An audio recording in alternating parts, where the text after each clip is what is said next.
Hey guys, tonight we journey back to the dusty frontier of the American Wild West, where every sunset marked the beginning of another uncertain night.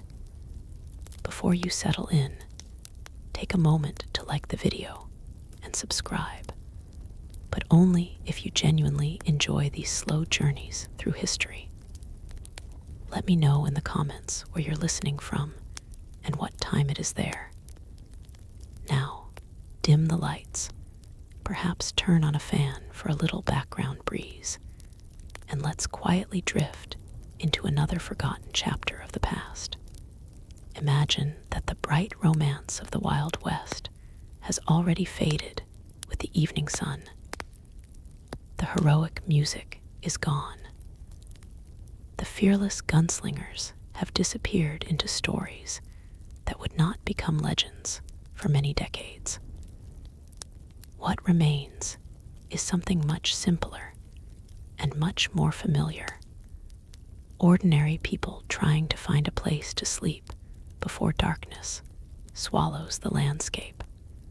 The American frontier stretched across thousands of miles, and despite what countless films would later suggest, there was rarely comfort waiting at the end of the day. A cowboy finishing a cattle drive, a family crossing the plains in a covered wagon, a mail carrier delivering letters between isolated settlements, or a lonely trapper wandering mountain valleys, all shared one universal concern. They needed somewhere safe enough to close their eyes for a few precious hours. Sleep, however, was never guaranteed. For many travelers, the day began before sunrise. Horses needed watering long before breakfast. Fires had to be rebuilt from glowing ashes if they had survived the night. Wagons required repairs almost daily because rough trails punished wooden wheels without mercy. By the time evening approached, every muscle ached, boots were stiff with dried mud, and dust coated nearly every inch of clothing. Modern bedrooms are carefully designed for comfort. We choose mattresses, pillows, blankets, room temperatures, and soft lighting. The average traveler of the Wild West enjoyed none of these luxuries. Instead, they looked across the landscape, asking a much simpler question. Will this place keep me alive until morning? The answer depended on countless small details. A campsite too close to a river risked sudden flooding. After distant rainfall that campers could neither see nor hear. A location too high on an exposed ridge invited freezing winds throughout the night. Camping beneath certain trees could mean broken branches crashing down during storms. Settling in thick grass might place sleeping bodies directly beside rattlesnakes seeking warmth after sunset. Experience became the greatest luxury of all. Veteran frontiersmen developed an instinct that newcomers lacked. They could read the shape of the land, almost like sailors reading the sea. A gentle slope helped rainwater drain away from bedrolls. Nearby firewood saved precious energy after dark. Fresh animal tracks warned that larger creatures regularly visited the area. Even the direction of the wind mattered, because smoke from the campfire could either protect against insects or blow directly into sleeping faces for hours. Finding camp often began well before sunset. Nobody wanted to search for firewood in complete darkness. Horses needed enough daylight to graze. Water had to be collected before every stream became impossible to navigate. These simple evening routines determined whether the coming night would be merely uncomfortable or genuinely dangerous. The image many people carry of the Wild West often includes grand campfires surrounded by cheerful cowboys singing songs beneath endless stars. While singing certainly happened from time to time, exhaustion usually won. After riding 20 or 30 miles across rough country, laughter became quiet conversation. Conversation became silence. Silence became sleep. Most cowboys carried surprisingly little bedding. Every extra pound mattered when traveling on horseback. A common bedroll consisted of several wool blankets tightly rolled together with a canvas cover that helped protect them from rain and dirt. Some fortunate riders owned buffalo robes collected during earlier decades when vast herds still roamed the plains. These thick hides provided remarkable insulation against freezing temperatures. Although they were bulky and increasingly difficult to obtain as buffalo populations declined, the ground itself formed the mattress. It rarely cared about comfort. Roots pressed into shoulders. Hidden stones dug into hips. Hard-packed earth seemed almost as unforgiving as concrete. During rainy seasons, the soil became damp enough to draw warmth from the body throughout the entire night. During dry summers, it remained dusty, leaving blankets coated with fine dirt that worked its way into every fold of clothing. People quickly learned that preparing the ground mattered almost as much as preparing the fire. Whenever possible, grass was flattened before laying down blankets. Sharp rocks were removed by hand. Loose branches disappeared into the campfire. If enough evergreen boughs could be gathered without excessive effort, they were spread beneath bedrolls to provide a modest cushion and a little insulation from cold earth. It was hardly luxurious, but after a 12-hour day in the saddle, even a thin layer of pine branches could feel like remarkable comfort. Weather remained impossible to predict with certainty. The Great Plains possessed a personality entirely its own. A warm afternoon could become an icy night within only a few hours. Travelers often described watching distant lightning flicker across horizons that seemed impossibly far away, only to discover the storm arriving with astonishing speed. Rain transformed sleeping into an entirely different challenge.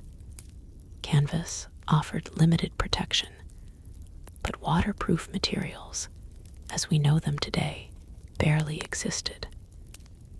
Once blankets became soaked, staying warm became extraordinarily difficult. Wet wool retained more heat than cotton, which explained why wool remained the preferred material despite its weight. Even so, sleeping in damp blankets while cold winds swept across open prairie was an experience few remembered fondly. Lightning added another layer of anxiety. Open plains contained few places to hide. Tall, isolated trees attracted dangerous strikes. Small gullies offered shelter from wind but risked flooding. Every decision involved compromise. Wind itself could become relentless. Across Kansas, Nebraska, Wyoming, and the Dakota Territory, strong nighttime winds sometimes carried dust directly into camps. Fine particles entered noses, mouths, ears, and eyes. Blankets offered little protection because the dust seemed determined to slip through every tiny opening. Morning often revealed faces coated in a thin layer of brown earth, making everyone appear older than they had the evening before. Then there were the sounds. Modern cities rarely become completely silent, but frontier nights possessed an entirely different orchestra. Coyotes called across distant hills. Owls drifted between trees, almost invisibly. Insects produced endless rhythmic buzzing that blended with rustling grass, moved by gentle breezes. Sometimes horses shifted nervously without obvious reason. Experienced riders immediately became alert because horses frequently sensed danger before humans noticed anything unusual. Most nighttime noises proved harmless. Some did not. Bears inhabited many western mountain regions. Wolves occasionally approached camps, particularly if food had been carelessly left exposed. Mountain lions preferred avoiding humans, yet their quiet movements unsettled anyone fortunate enough never to encounter one directly. Interestingly, attacks while people slept remained relatively uncommon compared with popular imagination. Fire discouraged many predators. Human scent also served as an effective warning. Nevertheless, uncertainty itself prevented deep sleep. Every unfamiliar sound forced tired travelers to wonder whether they should investigate or remain perfectly still beneath their blankets. Food storage demanded careful attention. Meat hanging too close to camp attracted scavengers.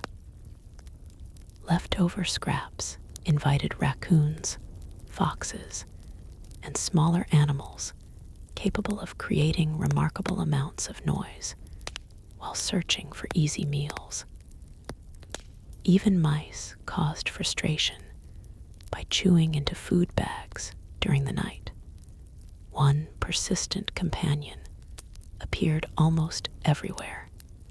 Mosquitoes, near rivers, marshes, and slow-moving streams. Mosquitoes transformed peaceful evenings into battles of patience. Without modern insect repellents, smoke became the primary defense. Some campers deliberately positioned their bedrolls where campfire smoke drifted gently overhead, accepting watery eyes in exchange for fewer bites. Summer nights introduced another unwelcome guest. Ticks. Tall grasses concealed countless tiny parasites waiting for passing animals or passing humans. Morning inspections became routine because removing attached ticks early reduced later complications. Although frontier medicine understood little about the diseases they could carry, cold weather brought different hardships. Winter sleeping required constant attention to preserving body heat. Travelers often slept wearing nearly every piece of clothing they owned. Boots sometimes remained on because frozen leather became painfully stiff by morning. Hats stayed firmly in place. Gloves were tucked beneath blankets whenever possible. Sharing warmth also became practical rather than embarrassing. Cowboys sleeping side by side beneath overlapping blankets conserved precious body heat during bitter nights. Families traveling west naturally slept close together inside wagons or beneath canvas shelters whenever conditions allowed. The wagons themselves looked more comfortable than reality suggested. A covered wagon was designed primarily for transporting supplies, not people. Inside, space was crowded with tools, barrels, clothing, cookware, seed, spare wagon parts, family heirlooms, and precious food stores. Sleeping inside often meant curling into awkward positions among countless possessions. Adults frequently chose to sleep beneath the wagon instead, especially during pleasant weather, allowing children or elderly relatives to occupy the limited sheltered space above. The underside of a wagon offered modest protection from dew and light rain while creating a psychological sense of security. Yet, it also came with disadvantages. Insects loved the shaded area beneath wagons. So did snakes seeking cooler ground during hot afternoons before remaining there into the evening. No sleeping place was ever completely free from compromise. As darkness fully settled over the prairie, the final glowing embers of the campfire slowly faded into deep orange. The horses lowered their heads, occasionally stamping at unseen insects. Above, the Milky Way stretched across the sky with astonishing clarity, untouched by electric lights that would not illuminate most of this landscape for generations to come. For a brief moment, despite every hardship, the frontier could seem almost peaceful. But before dawn, many travelers would discover that surviving the night involved far more than simply finding somewhere to lie down.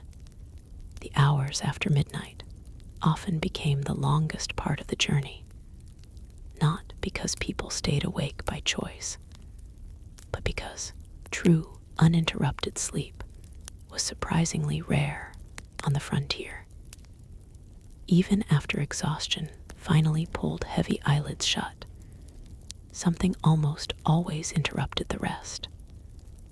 A restless horse, a dying fire, an unexpected gust of cold wind, or simply the body's instinct to remain alert in unfamiliar country could bring someone back to consciousness several times before sunrise. Many travelers discovered that sleeping outdoors was less about resting deeply and more about recovering just enough strength to continue the next day. Cowboys on long cattle drives understood this better than almost anyone. Their work rarely ended when the sun disappeared. Thousands of cattle might settle quietly for hours, only to become frightened by something seemingly insignificant. A sudden clap of thunder far away, the scent of a predator, or one nervous steer bolting into the darkness could trigger a stampede that transformed a peaceful night into complete chaos. For that reason, every camp maintained a system of night guards. Instead of everyone sleeping at once, riders took turns watching over the herd, while some men wrapped themselves tightly inside wool blankets. Others slowly circled the cattle beneath starlight.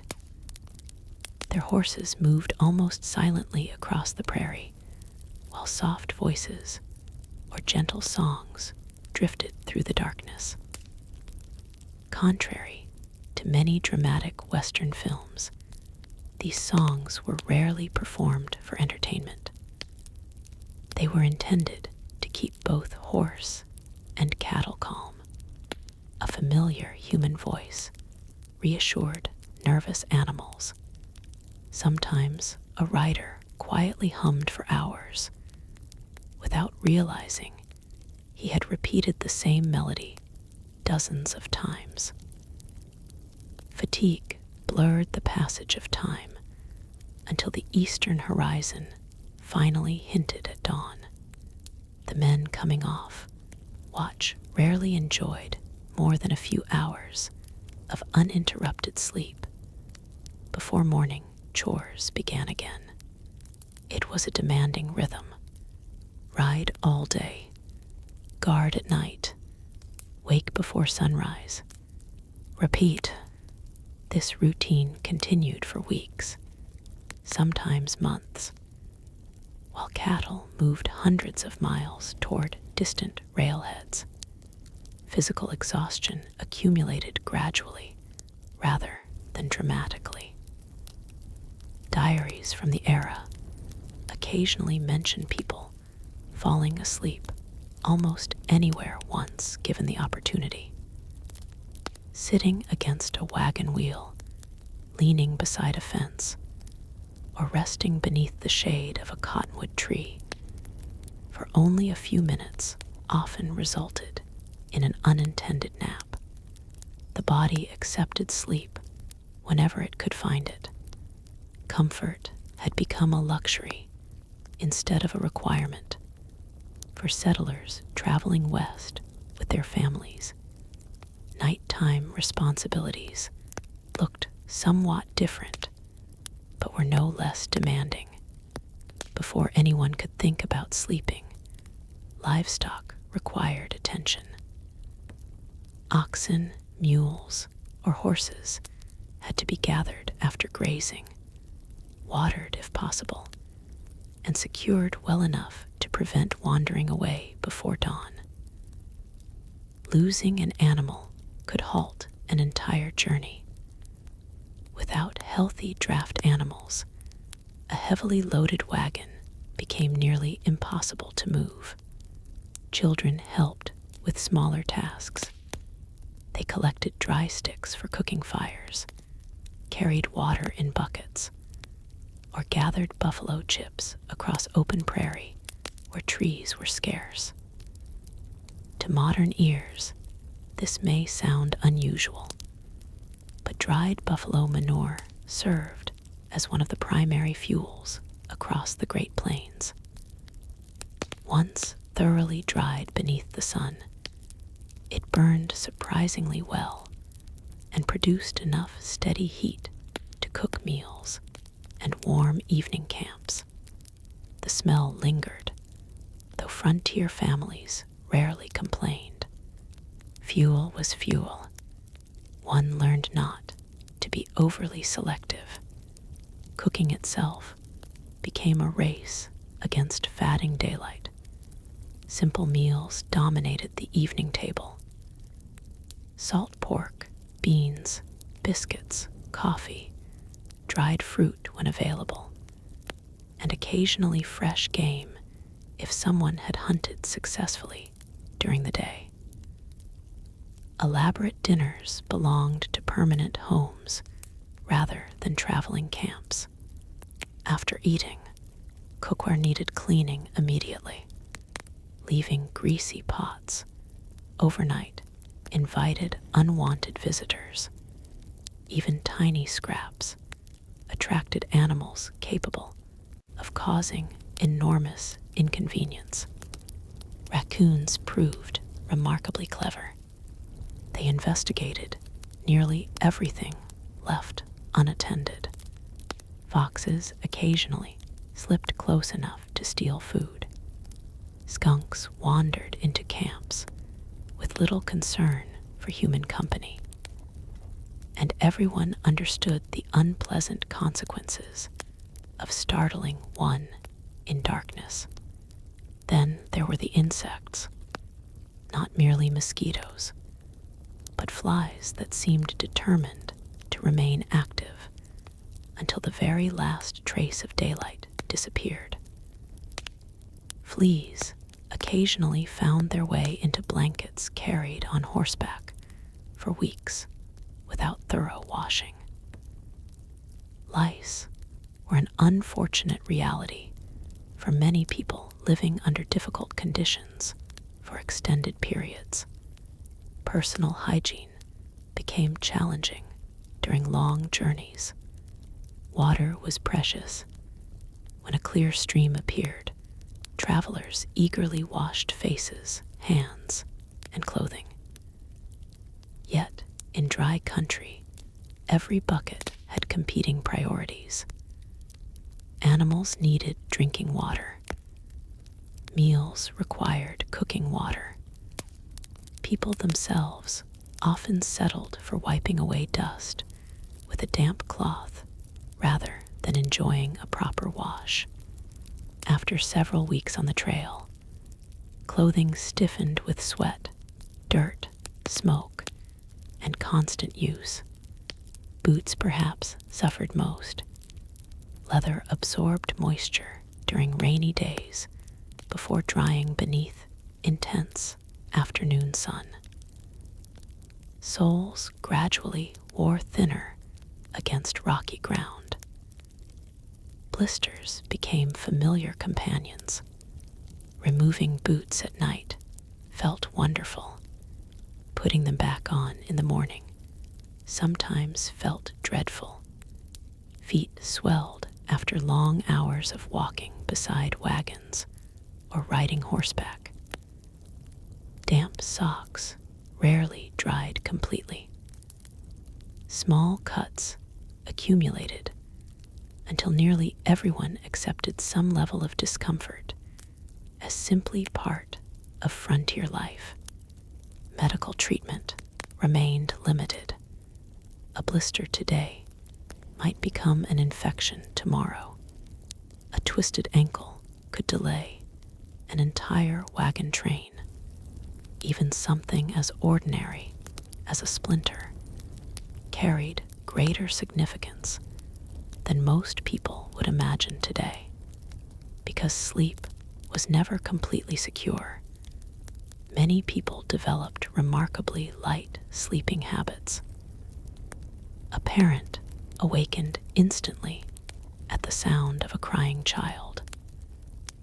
An experienced hunter recognized the difference between wind moving through grass and heavier footsteps approaching camp. Ranch hands often claimed they could identify one of their horses simply by the rhythm of its movement in darkness. Whether every such story was completely accurate hardly mattered. People believed attentiveness improved survival. Perhaps it did. On moonlit nights, the landscape transformed dramatically. Without electric lights, the moon illuminated enormous stretches of prairie with surprising clarity. Travelers described silver grass waving gently beneath pale light, while distant hills appeared almost ghost-like against the horizon. These nights possessed extraordinary beauty. They also carried strange illusions. Tree stumps resembled crouching figures. Bushes appeared to move. Shadows stretched into unfamiliar shapes that disappeared the moment someone walked closer. Many frontier journals mention mistaken alarms. Someone glimpsed what appeared to be another traveler watching camp from a distance. It proved to be a weathered fence post. Another person heard heavy footsteps nearby. Only a grazing mule. human imagination became especially active when combined with darkness and fatigue. Superstitions naturally flourished. Campfire conversations often included stories difficult to verify. Some spoke of mysterious lights floating across lonely valleys. Others insisted abandoned mining camps remained haunted long after their inhabitants departed. Native legends, Mexican folklore, European ghost stories, and local frontier tales blended together wherever different cultures met. Whether listeners truly believed, every story varied greatly. Still, once the fire burned low, and everyone lay quietly beneath blankets, those stories sometimes returned to mind. Every snapping twig suddenly seemed more significant. Isolation amplified ordinary fears. Many settlements remained separated by dozens of miles. If illness struck during the night, help might be several days away. A broken wagon axle could leave a family stranded far from assistance. During winter storms, entire communities occasionally disappeared behind blowing snow for extended periods, leaving households completely dependent upon whatever supplies they already possessed. Inside frontier cabins, sleeping conditions improved only slightly. Early cabins were often built quickly rather than comfortably. Gaps between logs admitted cold drafts, despite efforts to seal them with mud, moss, or clay. Smoke from fireplaces occasionally filled the room if wind shifted unexpectedly. The fireplace itself dominated family life. Its warmth determined where everyone slept. Children often rested closest to the fire, while adults occupied rough wooden beds pushed against cabin walls. Mattresses, when available, might be stuffed with straw, corn husks, feathers, or dried grasses, depending upon local resources. None remained comfortable forever. Straw compressed, corn husks cracked and shifted noisily. Feather mattresses offered greater softness, but required wealth many frontier families simply did not possess. Bedbugs became persistent household residents throughout much of 19th century America. They hid inside cracks of wooden bed frames and emerged after dark. People fought them with boiling water, sunlight, scrubbing, and endless determination. Victory rarely lasted long. Winter created another challenge inside cabins. The side nearest the fireplace could become pleasantly warm, while the opposite corner remained nearly freezing. Family members sometimes joked that one foot roasted while the other froze. Keeping a fire burning throughout the entire night required additional wood. Wood required chopping. Chopping demanded time and energy, already stretched thin by countless daily responsibilities. Many households allowed fires to die down before sleeping, choosing instead to preserve precious fuel. Morning, therefore, began with numb fingers, attempting to coax fresh flames from carefully protected embers. Coffee tasted especially satisfying after such mornings. The warmth spread through tired bodies before another demanding day began. Despite every discomfort, sleep itself remained deeply valued. Few people expected perfection. Instead, success meant waking healthy enough to continue. Perhaps this practical attitude explains why so many frontier diaries describe difficult nights without excessive complaint. Hardship had become ordinary. A traveler might simply note, "Wind all night, little sleep." Another recorded, "Ground frozen before sunrise." A third wrote, "Coyotes noisy, horses restless." Then each entry moved calmly into the next day's events, as though such experiences required no dramatic explanation. Life continued. The frontier offered little time for self-pity. As the night slowly drifted toward morning, the eastern sky remained hidden behind darkness. Yet experienced travelers could already sense subtle changes. The air cooled just a little more. Insects grew quieter. Horses shifted position, preparing almost instinctively for another day.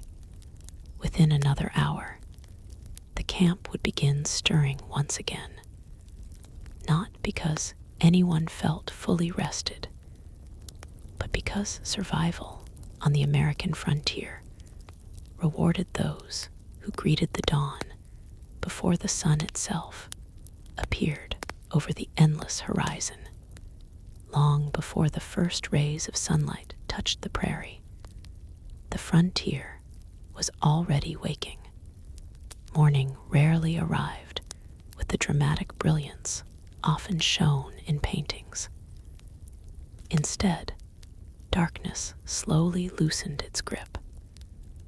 The stars faded one by one.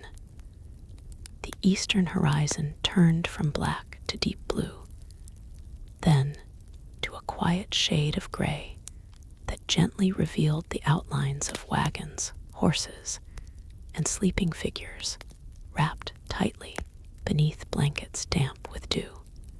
Few people waited for the sun itself. The day had already begun. One of the first sounds heard in almost every camp was movement rather than conversation. Someone coughed after breathing smoke from the previous evening's fire. Another stretched aching shoulders that had stiffened against the hard ground. Leather creaked as boots were pulled back onto tired feet. Horses snorted softly while shaking the cool moisture from their coats. Nobody jumped enthusiastically from bed. The body protested every movement. Sleeping on uneven earth might allow a few hours of rest, but it rarely offered genuine recovery. Backs felt tight. Necks remained sore. Knees complained after days or weeks of constant riding. Even experienced frontiersmen often needed several slow minutes before feeling ready to stand completely upright. Many discovered that age became especially noticeable outdoors. A young cowboy might joke after a rough night and continue riding without much difficulty. An older trapper often stood silently beside the dying fire, carefully straightening his back before taking the first step of the morning. There was no luxury of sleeping late. Animals ignored human fatigue. Horses wanted water. Oxen needed feeding. Mules expected attention. Cattle drifted wherever fresh grass tempted them. Every delayed chore created larger problems later in the day. This relationship with livestock shaped nearly every frontier morning. Before breakfast reached anyone's plate, people usually cared for their animals first. The survival of humans depended directly upon the health of the creatures traveling beside them. A horse that became lame could transform a manageable journey into an exhausting struggle. An ox weakened by poor grazing slowed an entire wagon train. Losing even one animal represented more than financial loss. It threatened the journey itself. Water became the next priority. If camp stood near a river or creek, buckets were filled while the morning remained cool. Streams often appeared calm at dawn, reflecting pale skis like polished glass. Yet, even these peaceful places demanded caution. Many rivers of the American West changed dramatically throughout the year. Snow melting hundreds of miles away in distant mountains could suddenly raise water levels without warning. A stream crossed safely one evening might become swift and dangerous by the following afternoon. Experienced travelers respected moving water. They understood how quickly confidence could become tragedy. Breakfast reflected practicality rather than imagination. Coffee occupied an almost sacred place in frontier life. Strong, dark, and often boiled directly in blackened pots. It provided warmth and alertness before another demanding day. Few luxuries matched the comfort of wrapping cold hands around a steaming tin cup while dawn slowly brightened the landscape. Alongside coffee came familiar foods. Biscuits baked the previous evening, salt pork sliced into thick pieces, beans reheated from yesterday's supper, sometimes dried apples or preserved peaches appeared if supplies remained generous. Fresh eggs occasionally reached the table when chickens traveled with settlers. Although keeping poultry alive across rough trails proved surprisingly difficult, wild game improved meals whenever hunters enjoyed success. A rabbit, perhaps a turkey, occasionally deer. These additions broke the monotony of preserved food that dominated most long journeys. Yet hunting itself required careful balance.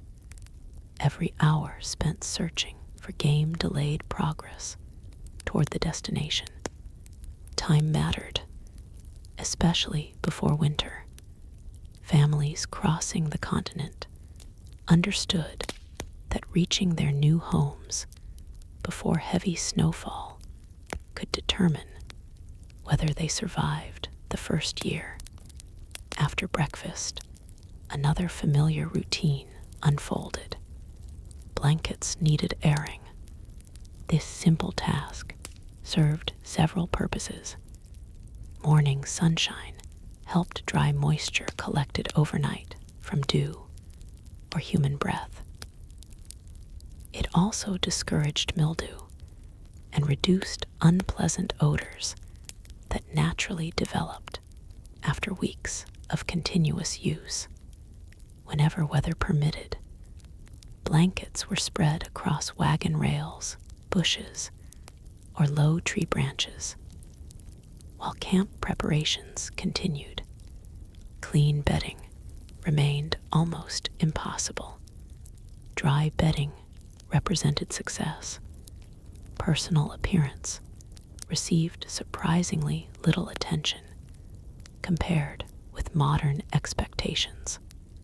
Mirrors existed, but they rarely occupied anyone's thoughts during travel. Dust quickly settled on freshly washed faces.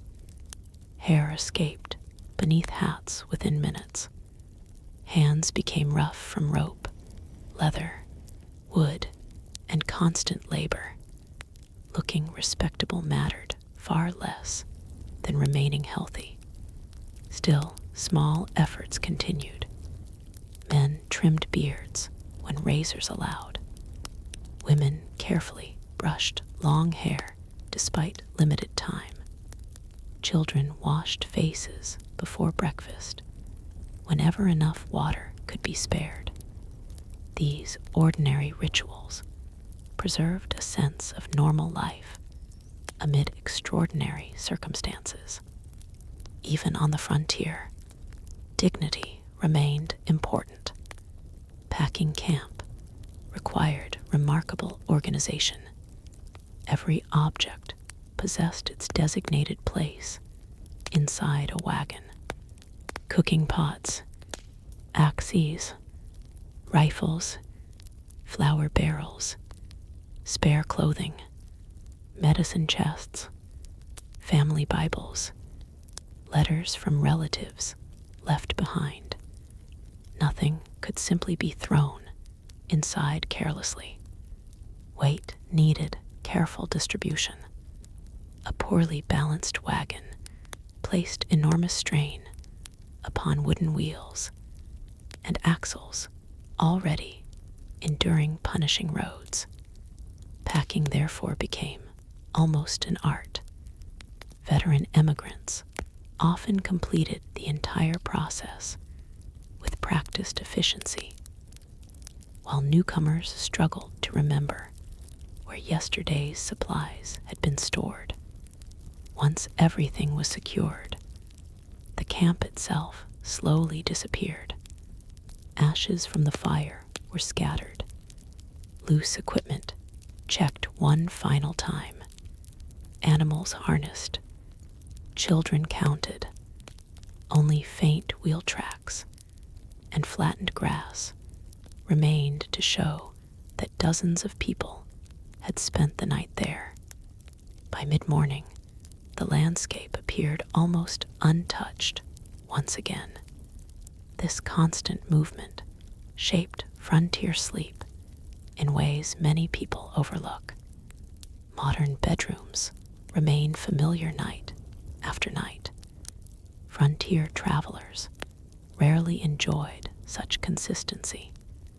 One evening might be spent beside a quiet stream shaded by cottonwood trees. The next beside open prairie with nothing to block relentless wind. Another near rocky hills, echoing with unfamiliar sounds. Every night required adaptation. Every location introduced different challenges, whether perhaps influenced sleep more than any other single factor. Summer across the plains could remain surprisingly pleasant after sunset. Yet daytime heat left the earth radiating warmth well into the evening. People sometimes delayed sleeping until temperatures finally became comfortable.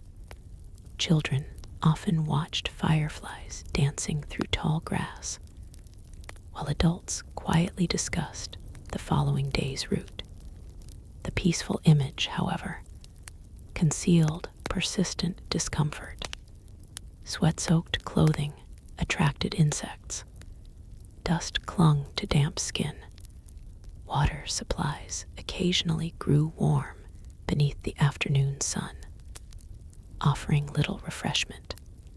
Winter represented the opposite extreme. Cold settled gradually after sunset, before becoming almost overwhelming during the hours just before dawn.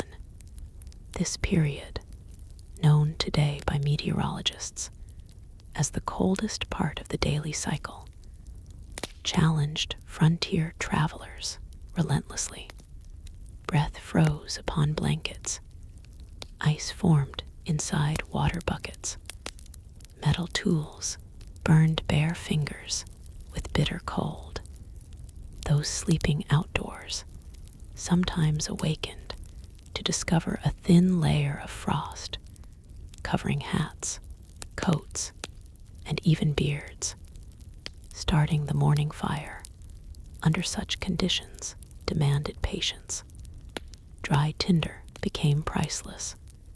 Without it, breakfast and warmth might remain frustratingly out of reach. Rain produced entirely different frustrations.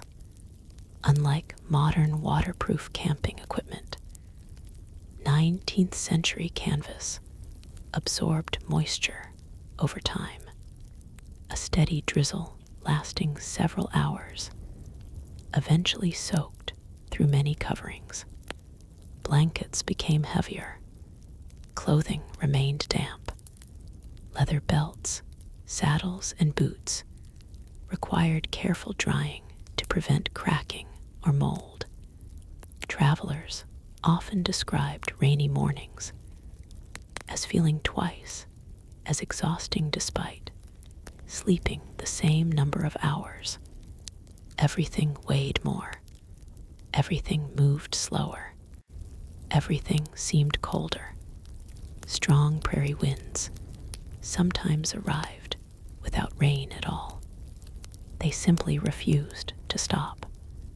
Hour after hour, day after day, the endless movement of air-dried lips until they cracked. Eyes watered constantly. Fine dust found its way into blankets folded only moments before. Many settlers later recalled that the wind itself became a companion, not a welcome one, but a constant one. Silence, interestingly, proved almost as memorable. There were nights when the frontier became astonishingly still. No breeze, no insects, no distant animal calls, only complete quiet stretching across miles of open country. Some travelers found these moments deeply peaceful. Others found them strangely unsettling. Human beings quickly grow accustomed to background sounds. When nature suddenly offered none, the absence itself became noticeable. Many lay awake, simply listening to nothing at all. Of course, not everyone slept beneath open skies. Small frontier towns gradually appeared along important trails, offering another possibility. A boarding house, an inn, a modest hotel. To modern visitors, these buildings might seem painfully simple. To weary travelers, they often felt magnificent. The chance to sleep beneath a roof carried enormous appeal after weeks outdoors. Yet expectations required moderation. Beds frequently accommodated more than one stranger. Privacy remained limited. Snoring echoed through shared rooms. Thin walls allowed every conversation to pass almost unhindered. Bedbugs occasionally welcomed guests before innkeepers did. Nevertheless, a roof prevented rain. Solid walls blocked much of the wind. A real mattress, even a rough straw one, felt wonderfully soft after countless nights upon bare earth. Many travelers remembered their first proper bed after weeks on the trail with surprising affection, not because it resembled modern luxury, because comparison changed everything. Comfort is often measured against recent experience rather than absolute standards. A simple wooden bed inside a frontier inn could feel almost royal to someone who had spent 20 consecutive nights sleeping beneath the stars. As another evening gradually approached, experienced travelers unconsciously repeated familiar calculations. How much daylight remains? Where is the nearest water? Is there enough grass for the animals? Will the weather hold? These questions had been asked yesterday. They would be asked again tomorrow, because every successful night on the frontier began long before anyone unrolled a blanket.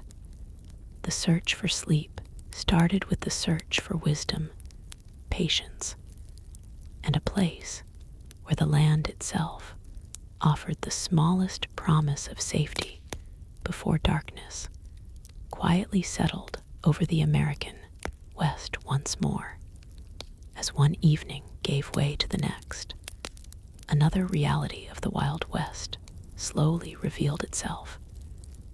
Not everyone slept beneath the same sky in the same way. While travelers crossing the plains shared many hardships, people living permanently on the frontier developed their own nightly routines, shaped by occupation, geography, and fortune. Sleep in the American West was never a single experience. It was thousands of different stories unfolding at the same hour across an enormous landscape. In a small ranching settlement, dusk arrived with a familiar rhythm. The final animals were brought into corrals. Loose gates were checked once more. Buckets were filled before darkness made walking to the well inconvenient. Children were called indoors, though they rarely hurried. They lingered outside until the last possible moment, chasing one another through dusty yards, while parents prepared the evening meal. Inside the ranch house, the atmosphere was modest but welcoming. Oil lamps replaced the fatting sunlight. The smell of fresh bread or simmering stew drifted through rooms built from timber that still carried the scent of pine. Boots were removed near the doorway, partly to keep dirt outside, and partly because every pair seemed to contain half the prairie after a day's work. Unlike modern homes, there were no electric lights stretching bedtime far into the evening. Darkness naturally encouraged rest. Most frontier families slept earlier than people do today, not because they possessed extraordinary discipline, but because there was little reason to remain awake. Reading by lamplight strained the eyes. Lamp oil cost money. Firewood demanded labor. Every extra hour awake consumed valuable resources. The house itself rarely remained warm from room to room. Many ranch homes consisted of only 2 or 3 rooms. The kitchen often served as the center of daily life. It provided warmth during winter, light after sunset, and a gathering place where stories quietly replaced the noise of daytime labor. Grandparents occasionally spoke about places far to the east. Children listened with curiosity to descriptions of crowded cities they could scarcely imagine. Older family members remembered forests so dense that sunlight barely reached the ground. Youngsters born on the frontier considered endless grasslands perfectly ordinary. Every generation carried a different picture of America. When bedtime finally arrived, sleeping arrangements reflected practicality rather than privacy. Several children frequently shared one bed. Brothers slept shoulder to shoulder. Sisters occupied another. Parents rested nearby, often separated only by a simple curtain or open doorway. Large families learned quickly that personal space was a luxury beyond their reach. Yet many later recalled these crowded rooms with surprising affection. Shared warmth mattered during bitter winters. So did companionship. The lonely silence of an isolated cabin could feel far more unsettling than a room full of softly breathing family members. Cabins presented their own challenges. Although sturdy enough to withstand harsh weather, they rarely excluded every unwelcome visitor. Mice squeezed through astonishingly small openings. During autumn, they searched for warmth and grain. Their tiny footsteps sometimes echoed inside walls throughout the night. Most families accepted them as inevitable neighbors.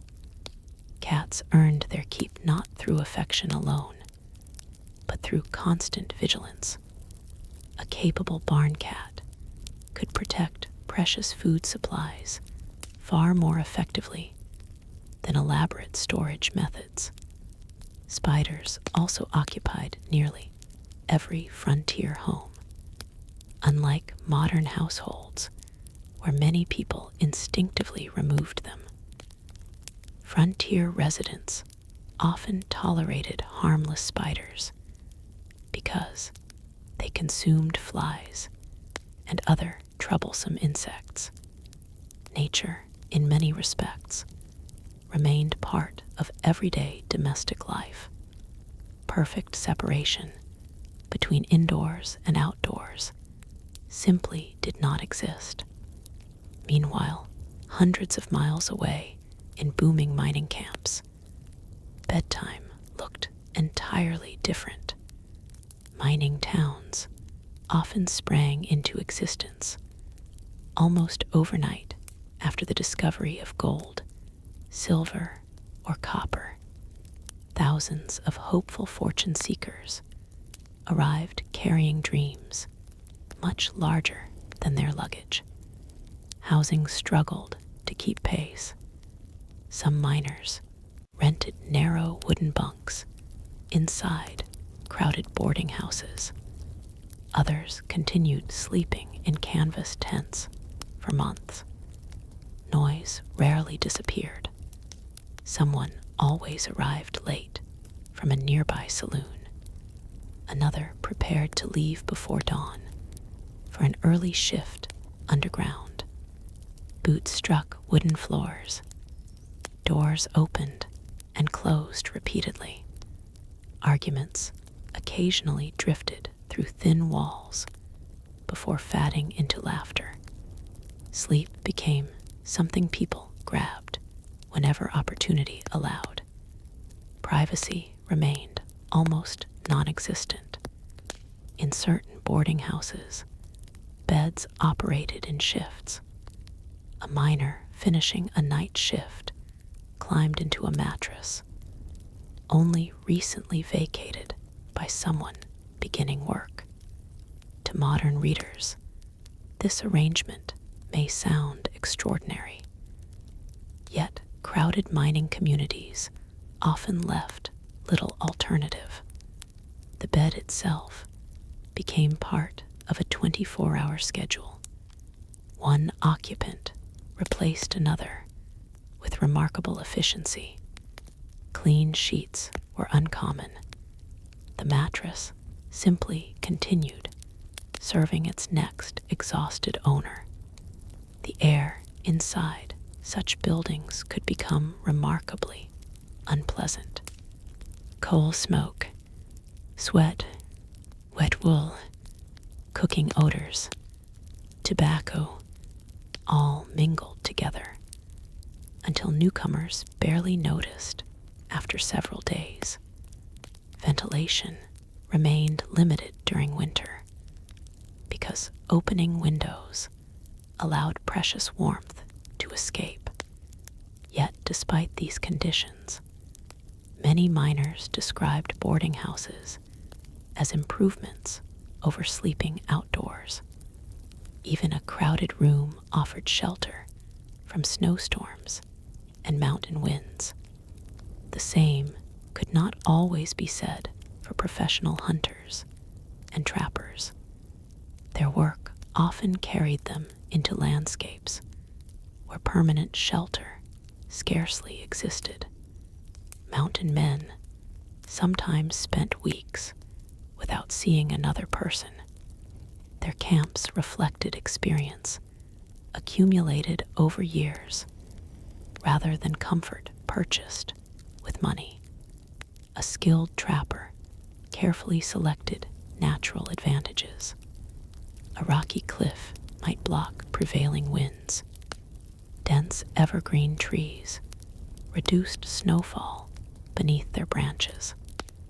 Nearby streams supplied fresh water while remaining far enough away to reduce flooding risks. Knowledge replaced equipment. An experienced trapper carrying modest supplies frequently slept better than an inexperienced traveler burdened with expensive gear. Fire demanded careful management. Too large and valuable fuel disappeared before midnight. Too small and warmth vanished before dawn. Some mountain men became remarkably skilled at maintaining slow-burning fires that produced steady heat while consuming surprisingly little wood. These practical abilities rarely appeared in sensational dime novels published later. Real frontier expertise looked ordinary. It consisted of hundreds of small decisions repeated correctly every day. Another group whose nights deserve attention were the stagecoach drivers. Their profession required remarkable endurance. Stagecoaches connected isolated communities, transporting passengers, mail, money, newspapers, and supplies across immense distances. Schedules mattered. Weather rarely excused delays. Drivers often slept only when replacement teams took over sections of the route. Roadside stations offered brief opportunities for rest. Some consisted of little more than a stable, kitchen, and several narrow sleeping rooms. Beds remained simple. Meals arrived quickly. Within only a few hours, another coach demanded departure. Life followed the clock rather than personal comfort. Passengers experienced these stations differently. After bouncing across rough trails for an entire day, nearly any mattress felt inviting. The journey itself exhausted body and mind. Wooden coach seats offered almost no cushioning. Dust entered through every crack. Summer heat turned enclosed coaches into ovens. Winter winds slipped through imperfect doors.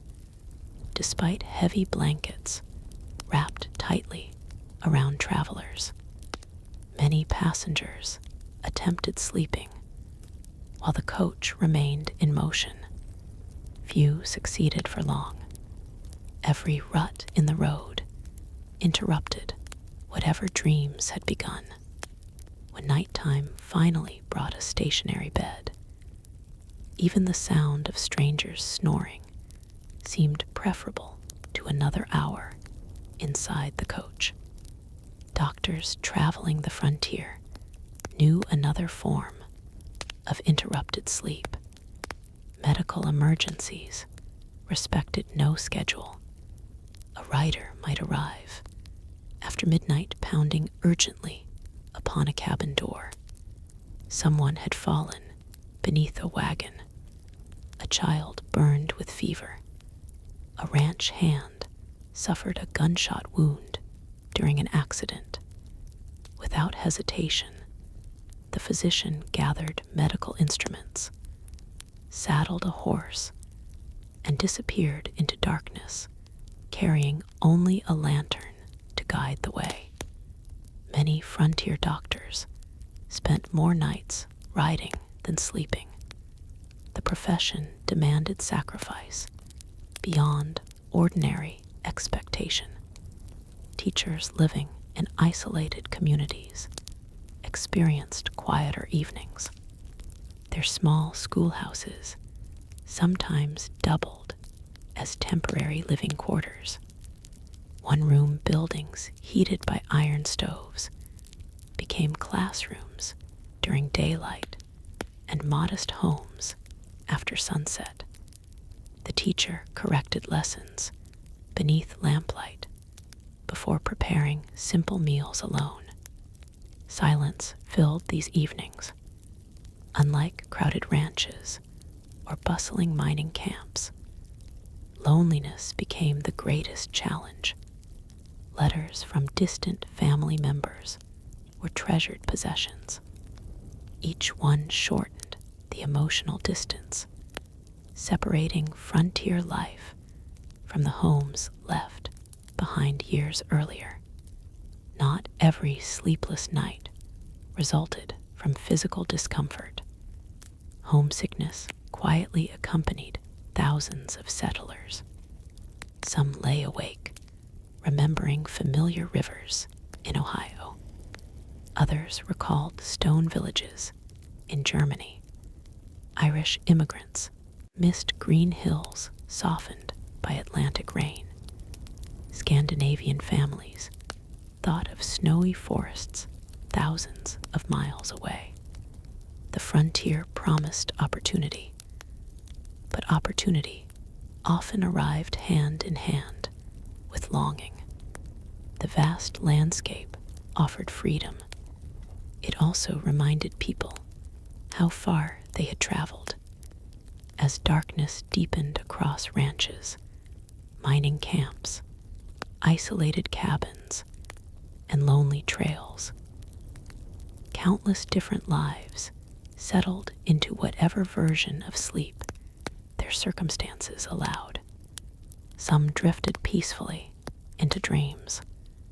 Others remained half awake, listening for approaching storms, restless livestock, or unexpected footsteps outside. Yet despite every difference in wealth, occupation, or destination, they all shared one simple hope, that when the first light appeared beyond the eastern horizon, they would awaken ready to face another uncertain day in the remarkable, unforgiving world of the American frontier. Not every night on the frontier ended quietly. Most evenings passed without incident, fading gently into morning with little more excitement than a barking dog or a restless horse.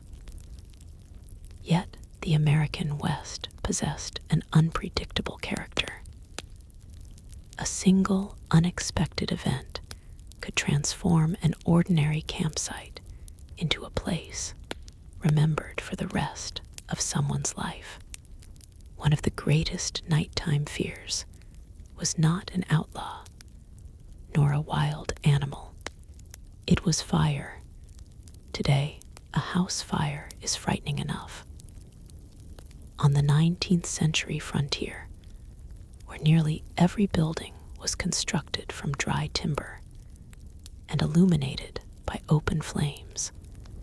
Fire represented a constant companion that demanded respect every waking hour. Cabins relied upon fireplaces. Oil lamps burned on wooden tables. Candles flickered beside beds. Cooking stoves glowed long after supper had ended. Every source of light carried risk. A single overturned lantern could ignite a curtain. A spark escaping from the fireplace might land upon a dry wooden floor. A chimney poorly cleaned after months of use could send burning embers onto a roof made from wooden shingles. Frontier families developed careful habits. Before sleeping, someone usually checked the fire one final time. Ashes were arranged. Large logs were separated. The fireplace screen, if the family owned one, was positioned carefully. Oil lamps were extinguished rather than left burning through the night. These routines became as ordinary as locking a modern front door. People rarely spoke about them. They simply did them. Despite every precaution, accidents still occurred. Entire streets in young frontier towns occasionally disappeared beneath flames. Many settlements consisted of closely packed wooden buildings, standing only a few feet apart. Once one structure caught fire, the blaze often spread with astonishing speed. Buckets formed the first line of defense. There were no professional fire departments in many communities. Neighbors became firefighters. Men, women, and older children rushed toward wells, rivers, or water barrels, passing heavy buckets from one pair of hands to another in long human chains. Success depended upon speed. Sometimes they saved half the town. Sometimes only the church remained standing by sunrise. These disasters influenced how people slept afterward. Anyone who had survived a major fire often developed the habit of waking several times during the night, listening almost instinctively for unusual sounds or the smell of smoke. Anyone who had survived a major fire often developed the habit of waking several times during the night, listening almost instinctively for unusual sounds or the smell of smoke. Experience reshaped behavior. Another source of interrupted sleep came from weather that arrived with astonishing violence. The Great Plains earned their reputation honestly. Thunderstorms there possessed an extraordinary scale. Clouds gathered slowly throughout the afternoon before towering high into the atmosphere, dark enough to hide the setting sun long before evening officially arrived. The first distant rumble seldom alarmed experienced travelers. The second received more attention. By the third, camp was already changing. Blankets were rolled tighter, loose equipment secured, animals gathered. Every minute mattered. Lightning on the plains created a spectacle few people ever forgot. Forks of brilliant white light stretched from cloud to earth across horizons, so wide they seemed endless. For brief moments, the entire prairie appeared as bright as midday before darkness returned almost immediately. Children sometimes counted the seconds between lightning and thunder, Adults calculated something different. Distance, how long before the storm reached them. When rain finally arrived, it often arrived all at once. Canvas snapped violently in the wind. Water rushed beneath wagons. Small streams expanded into muddy currents. Anyone unfortunate enough to camp in a shallow depression quickly discovered why experienced travelers preferred slightly elevated ground. Blankets floated, cooking pots disappeared beneath brown water, boots filled with mud. Sleep became impossible. Instead, everyone focused upon preserving supplies until daylight. Even after the storm passed, its effects lingered. Wet clothing dried slowly. Leather required attention. Food had to be inspected carefully. Gunpowder, if improperly protected, might become unusable. A single storm could delay travel for an entire day. Then came the windstorms. Unlike thunderstorms, which usually announced themselves dramatically, prairie winds sometimes strengthened gradually until they dominated every sound. Canvas shelters strained against their ropes. Dust clouds rolled across open country. Fine sand entered, eyes despite hats pulled low. Some settlers later recalled waking to discover that part of their camp had simply blown away during the night. Tent stakes loosened. Cooking utensils vanished beneath drifting soil. Laundry disappeared across miles of grassland. The wind showed remarkable indifference toward human plans. Winter storms presented greater dangers still. Blizzards occasionally arrived with terrifying speed.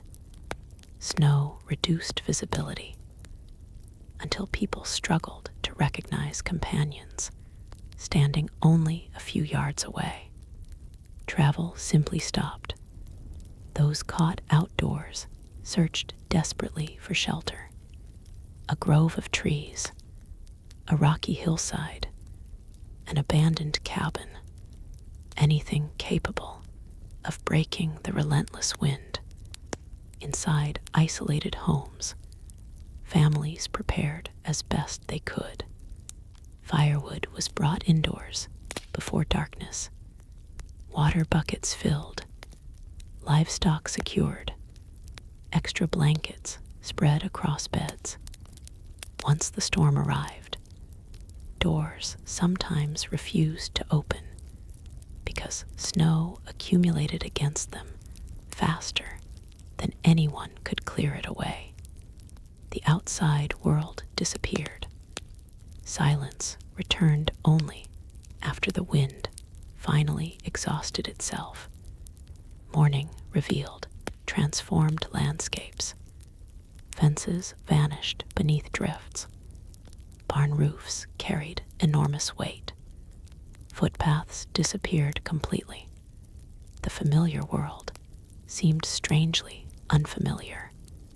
Yet nature did not always challenge frontier sleep through violence. Sometimes beauty itself kept people awake. Few modern observers experience skis as dark as those above the 19th century West. There were no highways glowing across the horizon, no city skylines illuminated by thousands of lights, no aircraft crossing overhead every few minutes. The heavens dominated everything. The Milky Way appeared not as a faint band, but as a brilliant river stretching from one horizon to the other. Countless stars filled spaces modern eyes rarely notice. Travelers frequently wrote about this remarkable display. Some compared it to powdered silver scattered across black velvet. Others simply admitted they lacked words. Astronomers today know that such skis remain visible only in places almost untouched by artificial light. Frontier settlers accepted them as ordinary. Perhaps they should have appreciated them more. Perhaps familiarity made such wonders seem less extraordinary. Or perhaps survival simply occupied too much attention.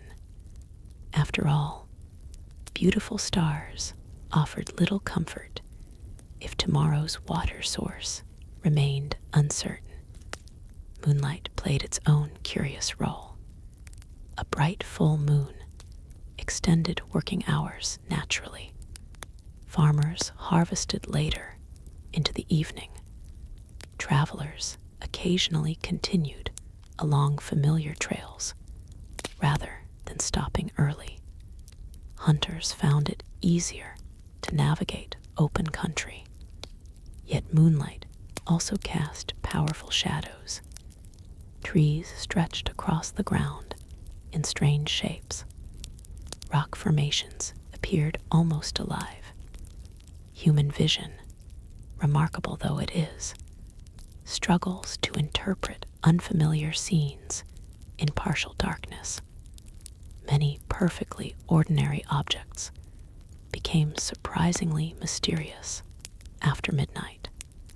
Some frontier legends likely began exactly this way. Someone glimpsed an unusual shape beneath moonlight. The story grew slightly larger each time it was retold. Within a few years, an oddly shaped boulder had become a ghostly figure wandering lonely hills.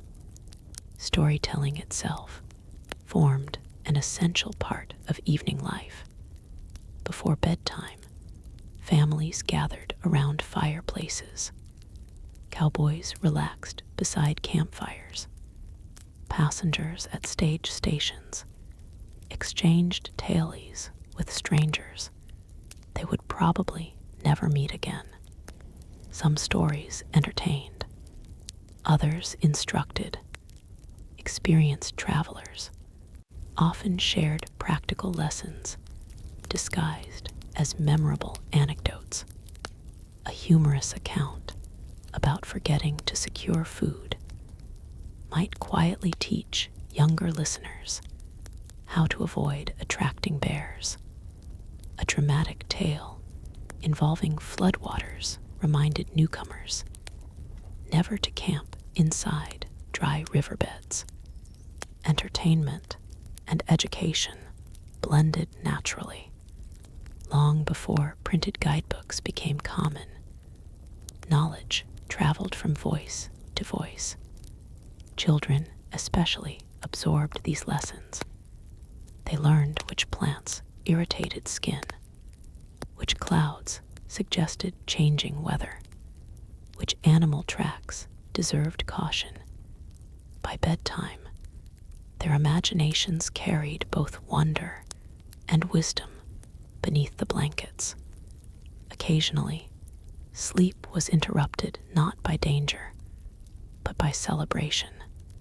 A wedding, a successful harvest, the completion of a new barn, Independence Day festivities, community dances held inside schoolhouses or barns often continued well into the evening.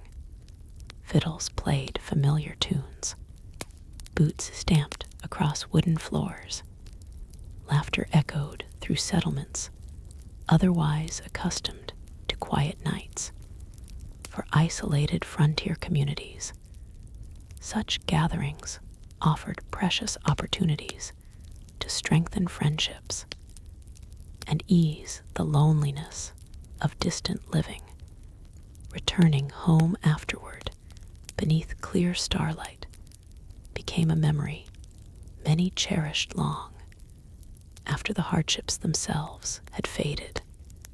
These joyful interruptions remind us that frontier life was never defined solely by struggle. People laughed, they celebrated birthdays, they courted future spouses, children invented games, neighbors exchanged recipes. Someone always found a reason to tell another story before bed. History often remembers hardship because hardship leaves dramatic records. Ordinary happiness quietly slips between the pages, yet it existed.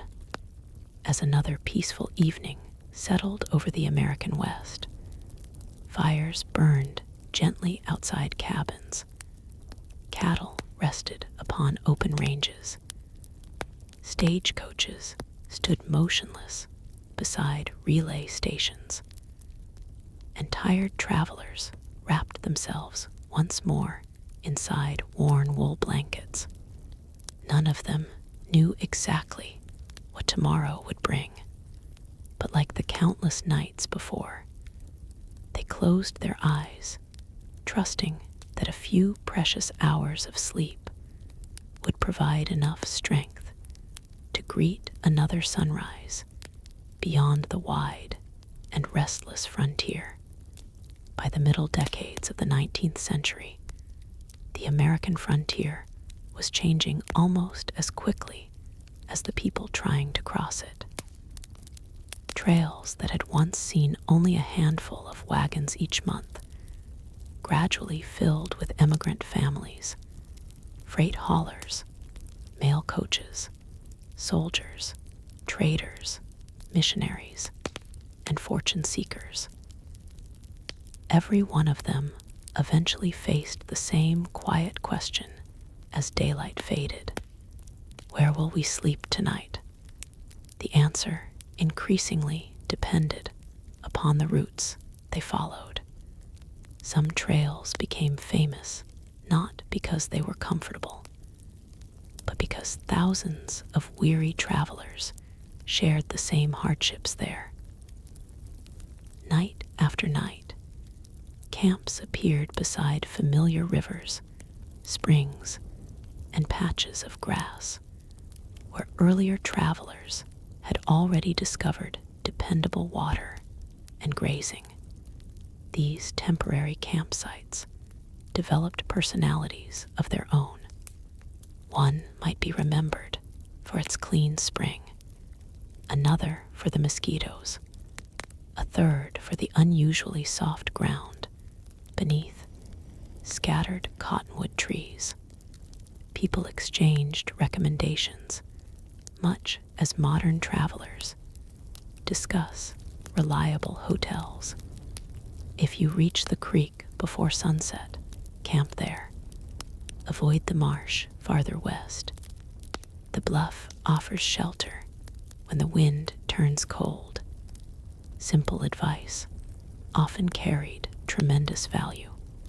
Someone else's experience might spare another family an uncomfortable or even dangerous night.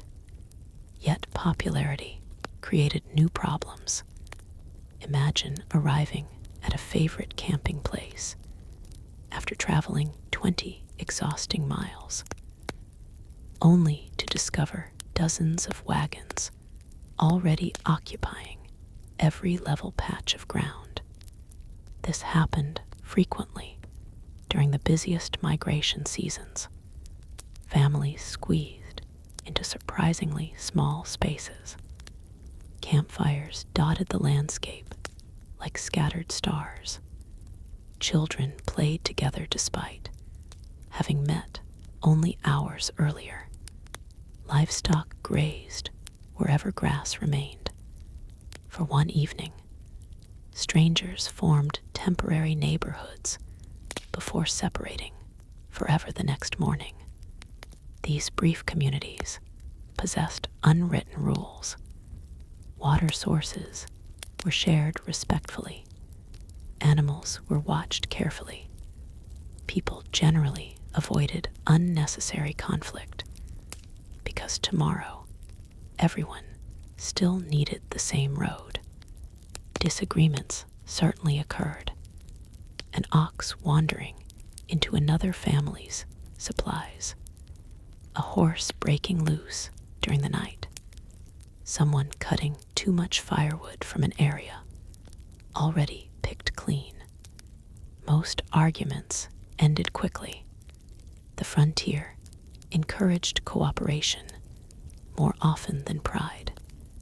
Distance from permanent settlements made neighbors valuable, even when they remained strangers. One particularly welcome sight before bedtime was the appearance of a trading post. These isolated establishments served many purposes. They supplied flour, coffee, ammunition, tools, and cloth. They offered news from distant places. Letters occasionally waited there after traveling hundreds of miles. Sometimes there was even a chance to purchase fresh vegetables, milk, or eggs. For exhausted travelers, such simple comforts felt almost luxurious. Sleeping near a trading post also brought psychological relief. Other people meant assistance if something went wrong. Medical help might be closer. Fresh horses perhaps available. Advice about weather or trail conditions easily obtained. The feeling of complete isolation eased, if only for one night. Military forts provided another kind of reassurance. Scattered across the expanding frontier, these posts housed soldiers whose duties varied widely depending upon location and circumstance. Travelers occasionally camped nearby when permitted, although military life itself followed strict routines. Nearby civilians appreciated the added sense of security. Even the sound of a bugle echoing across the evening air reminded weary emigrants that organized society had not entirely disappeared beyond the horizon. Inside the forts, however, sleeping conditions reflected military practicality. Soldiers rarely enjoyed luxurious accommodations. Barracks typically contained long rows of simple bunks, blankets folded neatly, equipment arranged with discipline, privacy almost non-existent. Night watches continued regardless of weather.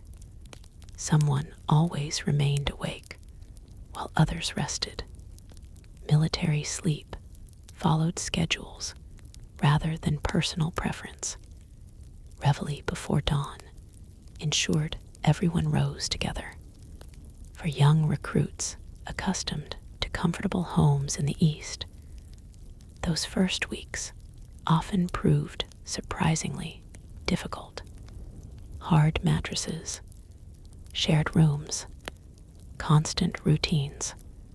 Yet over time, such conditions became ordinary. Elsewhere across the frontier, railroad construction camps introduced another version of outdoor living. As tracks gradually stretched westward, thousands of laborers advanced with them. The railroad itself moved slowly. The camps moved constantly. 1 week workers slept beside a river. A month later, they occupied an entirely different valley, many miles away. Canvas tents dominated these temporary settlements. Inside, furnishings remained sparse. A cot if fortunate, otherwise blankets upon the ground. The work itself demanded immense physical effort. Rails weighed heavily. Ties required positioning by hand. Earth had to be cut, leveled, or filled before track could even be laid. After 10 or 12 hours of relentless labor, few workers remained awake for long after supper. Exhaustion became the greatest sleeping aid available. Of course, not every traveler journeyed west by wagon or horseback.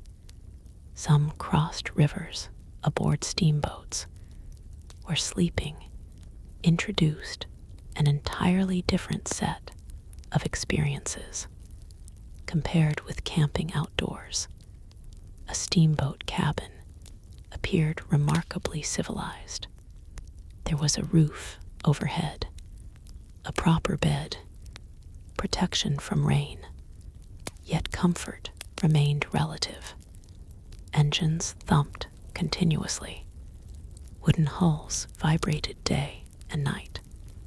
Passengers shared cramped quarters, separated by thin walls. Those sleeping near the boiler endured considerable heat. Others complained about mosquitoes drifting aboard whenever the vessel stopped along wooded riverbanks. Still, many preferred these inconveniences over sleeping on muddy riverbanks. Motion itself influenced sleep in unexpected ways. Some passengers found the steady vibration soothing. Others struggled to rest because every unfamiliar sound suggested mechanical trouble. Steamboat explosions, though uncommon, remained frighteningly real possibilities during the 19th century. Travel, therefore, carried its own quiet anxieties, even beneath a solid roof. Meanwhile, mail carriers often experienced the opposite extreme. Many rode alone across enormous distances. A solitary rider, camping beneath open skis, possessed no companions to share the night watch, no conversation around the fire, no second opinion when choosing a campsite. Every decision rested upon one pair of shoulders. Loneliness became almost tangible. Yet many male riders later described developing remarkable confidence. Repeated journeys transformed unfamiliar landscapes into familiar companions. They recognized distinctive rock formations, individual trees, reliable springs, dangerous river crossings. The country itself gradually became a trusted guide. Such familiarity improved sleep, not because risks disappeared, because uncertainty diminished. One fascinating aspect of frontier sleeping habits involved clothing. Modern people usually change into garments designed specifically for bedtime. Most 19th century travelers did not. Many simply loosened belts, removed outer coats, perhaps took off boots if weather permitted, and slept in the same clothes worn throughout the day. There were practical reasons. Cold mornings demanded immediate warmth. Unexpected emergencies required quick action. If livestock wandered away at midnight, nobody wished to waste precious minutes dressing.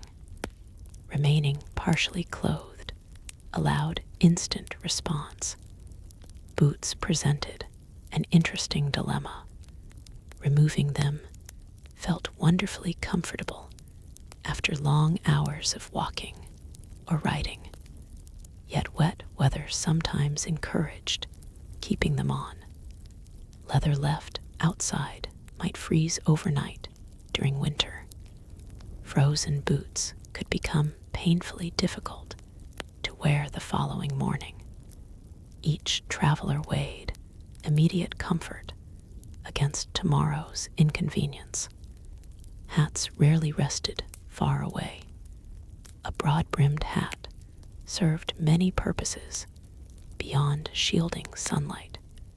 It became a pillow, a fan during hot afternoons, protection from unexpected drizzle, sometimes even a container for carrying water short distances. Useful objects earned permanent places in frontier life. Nothing traveled without purpose. Blankets themselves accumulated stories. A patched corner might recall an encounter with thorn bushes years earlier. Smoke stains marked countless campfires. Tiny holes revealed stray sparks that had escaped evening flames. Families often repaired the same blanket repeatedly rather than replacing it. Textiles cost money. Waste belonged to wealthier societies. Every repaired stitch represented careful thrift. Children occasionally inherited blankets that had crossed half a continent before they themselves were born. Imagine the quiet history folded inside those worn fabrics.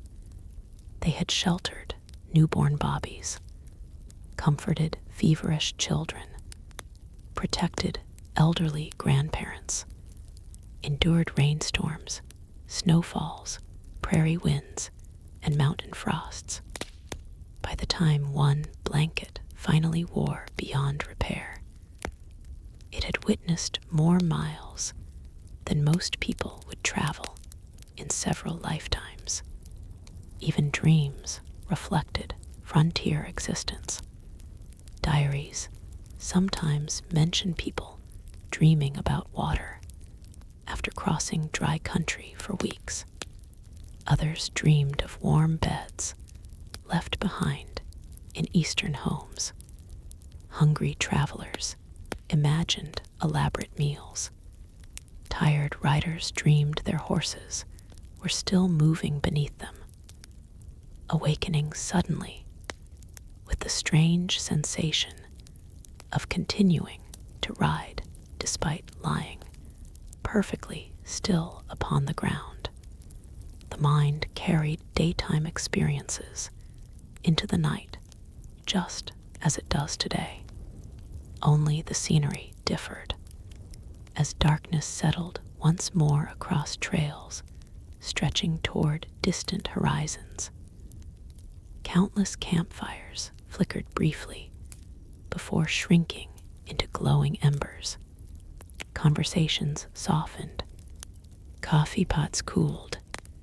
The wind carried away the final sounds of another hardworking day.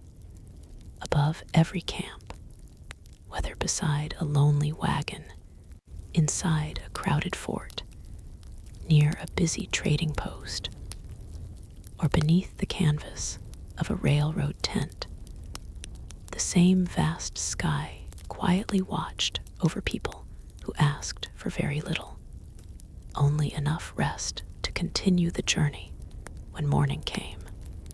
As the frontier expanded farther west, another quiet truth became impossible to ignore. Sleeping was never simply about closing one's eyes. It was closely connected to health, and on the 19th century frontier, staying healthy was far more difficult than most people today can imagine. A restless night did not simply leave someone feeling tired. It could affect every decision made the following day. A wagon driver who failed to notice a loose wheel might suffer a costly accident. A cowboy who nodded off while watching a herd could lose dozens of cattle during a nighttime stampede. A hunter slowed by exhaustion might miss the opportunity to bring home fresh meat. Fatigue quietly shaped success and failure in ways few people recognized at the time. Doctors of the era understood surprisingly little about sleep itself. They knew rest was important, but they did not possess modern knowledge about sleep cycles, immunity, or the effects of chronic sleep deprivation. Instead, many frontier physicians simply observed that patients who rested often recovered more successfully than those forced to continue working despite illness. Unfortunately, rest was frequently impossible. A mother caring for several young children could not simply spend 2 days in bed because she had developed a fever. Livestock still required feeding. Meals still needed preparing. Water still had to be carried from the nearest creek or well. Life continued whether people felt healthy or not. This constant responsibility shaped the rhythm of frontier families. Everyone worked. Children gathered firewood. Teenagers helped repair fences.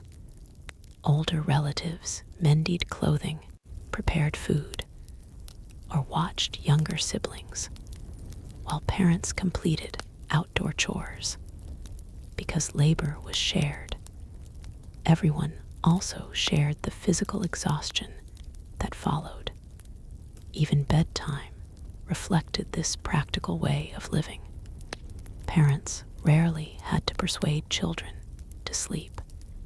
After spending the entire day walking behind plows, gathering crops, chasing chickens, carrying buckets, or helping drive cattle, youngsters often fell asleep almost immediately after lying down. Many parents quietly appreciated this. A peaceful house after sunset offered a brief opportunity to recover before tomorrow demanded another full day's effort. Of course, not every child experienced restful nights. Infants presented familiar challenges that have changed little across the centuries. Bobbies woke unexpectedly. They cried from hunger, cold, heat, discomfort, illness. Their parents responded just as loving families always have. The difference lay in the surroundings.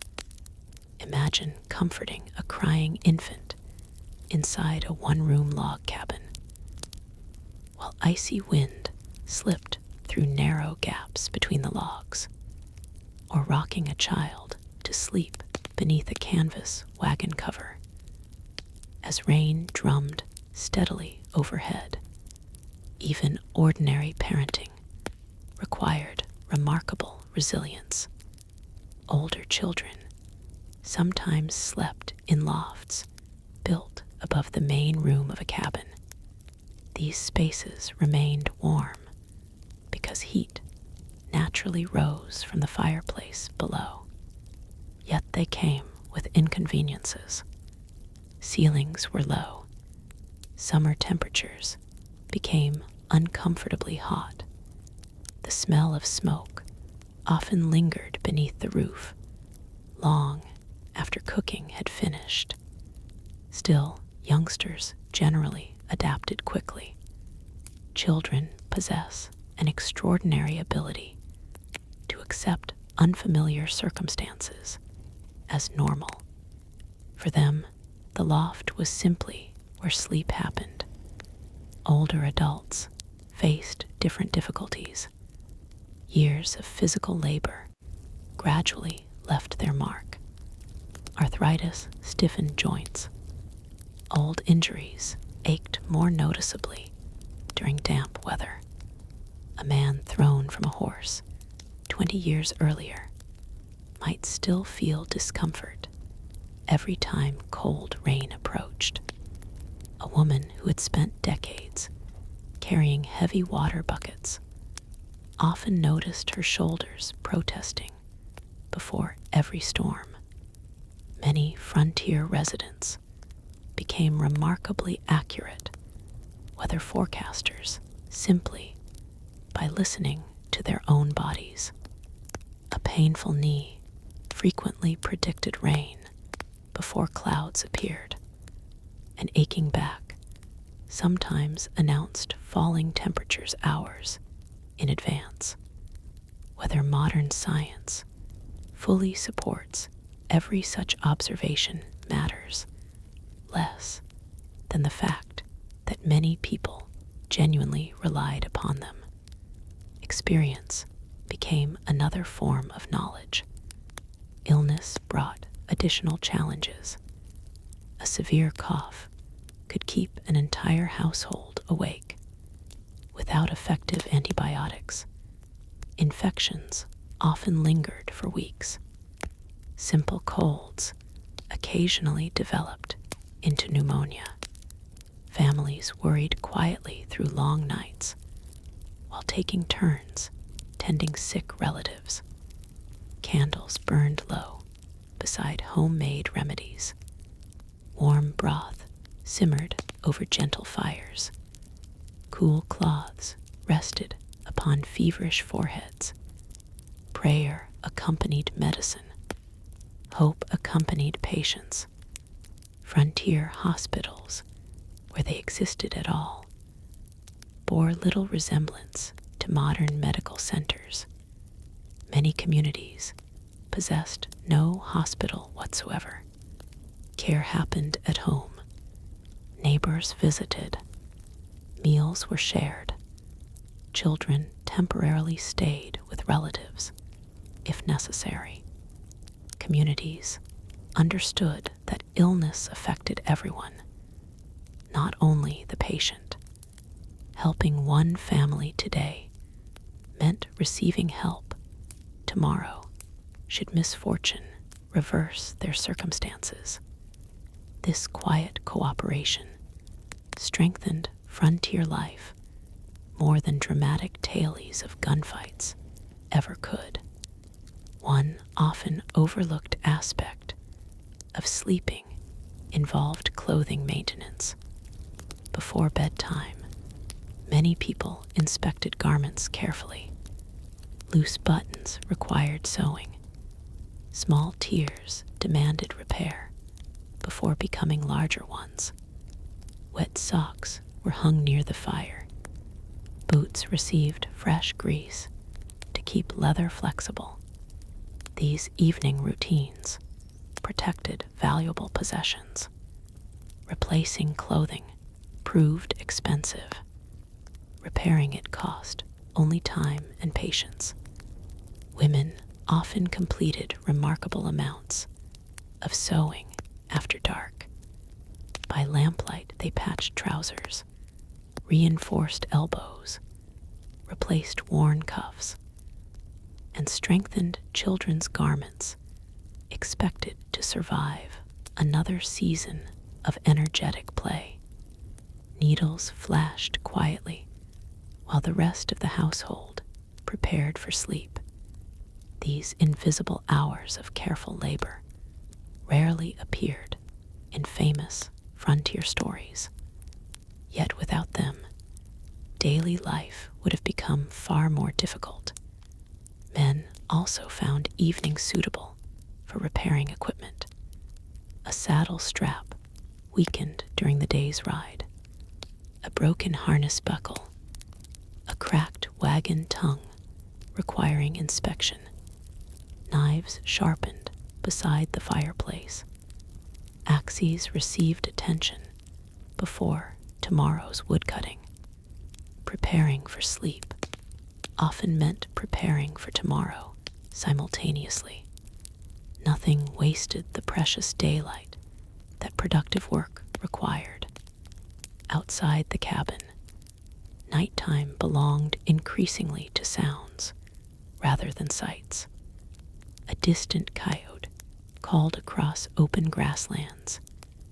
Its voice drifted through the darkness before another answered from miles away. Owls hunted silently among scattered trees.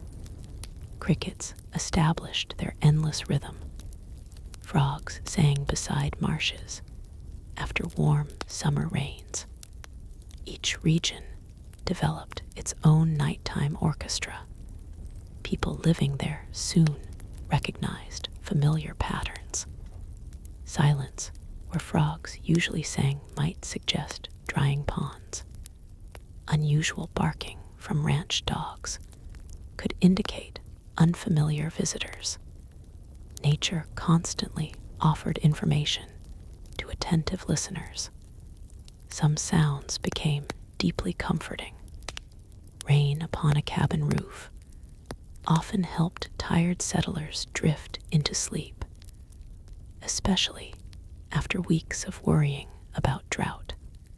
The steady rhythm promised healthier crops, full water barrels, greener pasture for livestock. Not every storm inspired fear. Sometimes it inspired gratitude. Snow also transformed the nighttime landscape. Fresh snowfall absorbed sound remarkably well. The world seemed quieter, gentler. Even footsteps became muted beneath soft white blankets, covering fields and forests. Many frontier diaries describe these peaceful winter mornings with surprising affection, despite the hardships cold weather created. Beauty and difficulty often arrived together. During autumn, another familiar sound echoed across farming communities. Corn husks rustled in dry evening breezes. Harvest season demanded long hours, yet it also brought satisfaction. Barns gradually filled. Cellars stored vegetables. Firewood stacks grew higher. People slept more peacefully, knowing winter preparations neared completion. Security, even temporary security, improved rest. Perhaps the greatest luxury on the frontier was not a feather mattress or a warm blanket. It was peace of mind, knowing enough food had been stored, knowing livestock remained healthy, knowing children were safe, knowing tomorrow's journey appeared manageable.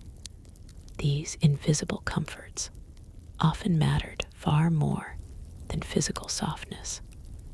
As another long day slipped quietly into night, countless frontier families settled into familiar routines once again.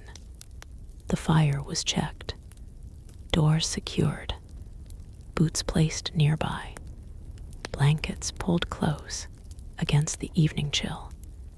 Outside, the immense American landscape stretched silently beneath an endless canopy of stars. Inside simple cabins and beneath weathered wagon covers, people surrendered themselves to sleep, not because every worry had disappeared, but because tomorrow would demand their strength once again. And the frontier never paused for anyone who arrived at sunrise, still exhausted from the night before. As the years passed and the frontier slowly pushed farther toward the Pacific, one thing became increasingly clear. The Wild West was never frozen in time. Sleeping conditions changed with every new settlement, every railroad mile, every sawmill, every general store, and every cabin raised from freshly cut timber. The West, remembered in popular imagination, often combines several decades into a single picture, but the reality unfolded gradually, one night at a time. Imagine arriving in a frontier town during the early 1850s. Perhaps only a dozen buildings stand along a dusty street. Most are unfinished. Fresh-cut lumber still smells of sap. The blacksmith's hammer rings through the evening as he finishes one last horseshoe before darkness settles. Nearby, someone is raising another wall by lantern light, hopping to complete the roof before the next storm arrives. There are few places for travelers to sleep. A small boarding house may already be full. The local tavern offers little more than a corner of the floor. Some visitors simply spread their blankets beneath their wagons on the edge of town, preferring the familiar discomfort of outdoor sleeping to the crowded conditions inside. Return to that same settlement 15 years later. The transformation is remarkable. Wooden sidewalks now line the main street. Several hotels advertise rooms. A barber shop sits beside a bakery. The general store displays glass windows imported from the East. Church bells occasionally replace the lonely sound of coyotes. For many residents, sleeping has become noticeably more comfortable, not luxurious by modern standards, simply more predictable. A proper bed no longer feels like an extraordinary privilege. It has become an ordinary part of everyday life. This slow transition occurred across much of the American West. Communities matured. Log cabins gave way to framed houses. Canvas tents disappeared from many streets. Furniture makers established workshops. Mattresses became easier to purchase rather than build by hand. Even so, progress rarely reached everyone equally. A prosperous merchant sleeping upstairs in a well-built hotel experienced a very different night than the freight driver camping beside his wagon just outside town. Economic differences shaped comfort just as much as geography. Hotels themselves varied enormously. The finest establishments in larger frontier cities attempted to imitate the elegant accommodations found in Eastern America. Guests might enjoy private rooms, clean linens, carpets covering wooden floors, curtains protecting windows from the morning sun, perhaps even a washstand with fresh water prepared before arrival. Such conveniences impressed travelers who had spent weeks crossing lonely trails. Yet even respectable hotels retained characteristics unfamiliar to modern guests. Heating remained inconsistent.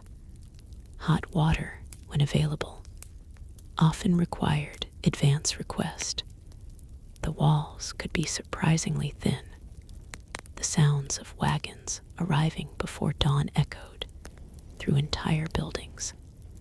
Roosters ignored anyone wishing to sleep late, and bedbugs remained unwelcome visitors, despite every effort to eliminate them. Many travelers developed amusing habits before settling into unfamiliar hotel beds. Some carefully inspected mattresses. Others shook blankets vigorously.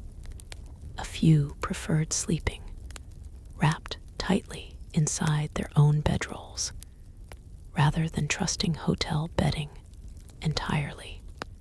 Experience encouraged caution. Of course, countless people never stayed in hotels at all. Freight teamsters spent much of their lives transporting goods between distant settlements. Their wagons carried flour, tools, furniture, fabric, machinery, and countless other supplies essential to growing communities. Every evening, they repeated familiar routines. Choose camp, feed the mules, prepare supper, inspect harnesses, sleep. The next morning, repeat everything again. These men sometimes spent more nights beneath open skis than beneath permanent roofs during an entire year. Over time, many developed remarkable efficiency. Camp could be established in minutes. Coffee brewed almost automatically. Bedrolls unrolled with practiced movements requiring little thought. Years of repetition transformed survival into habit. Some freight drivers later admitted they actually struggled to sleep indoors after months outside. Enclosed rooms felt strangely quiet. The absence of wind seemed unfamiliar. A ceiling overhead almost appeared restrictive after so many nights beneath endless stars. Human beings adapt remarkably well. Even hardship can become comfortable once it becomes familiar. Meanwhile, on isolated homesteads, families slowly improved their sleeping arrangements as circumstances allowed. The first mattress might contain straw gathered from nearby fields. Months later, extra feathers from farm geese created softer bedding. A handmade quilt appeared after many evenings of careful sewing. Perhaps a rocking chair found its place beside the fireplace. Each improvement represented patient effort rather than sudden wealth. Homes evolved gradually. Nothing happened overnight. Furniture frequently carried emotional value because someone within the family had built it.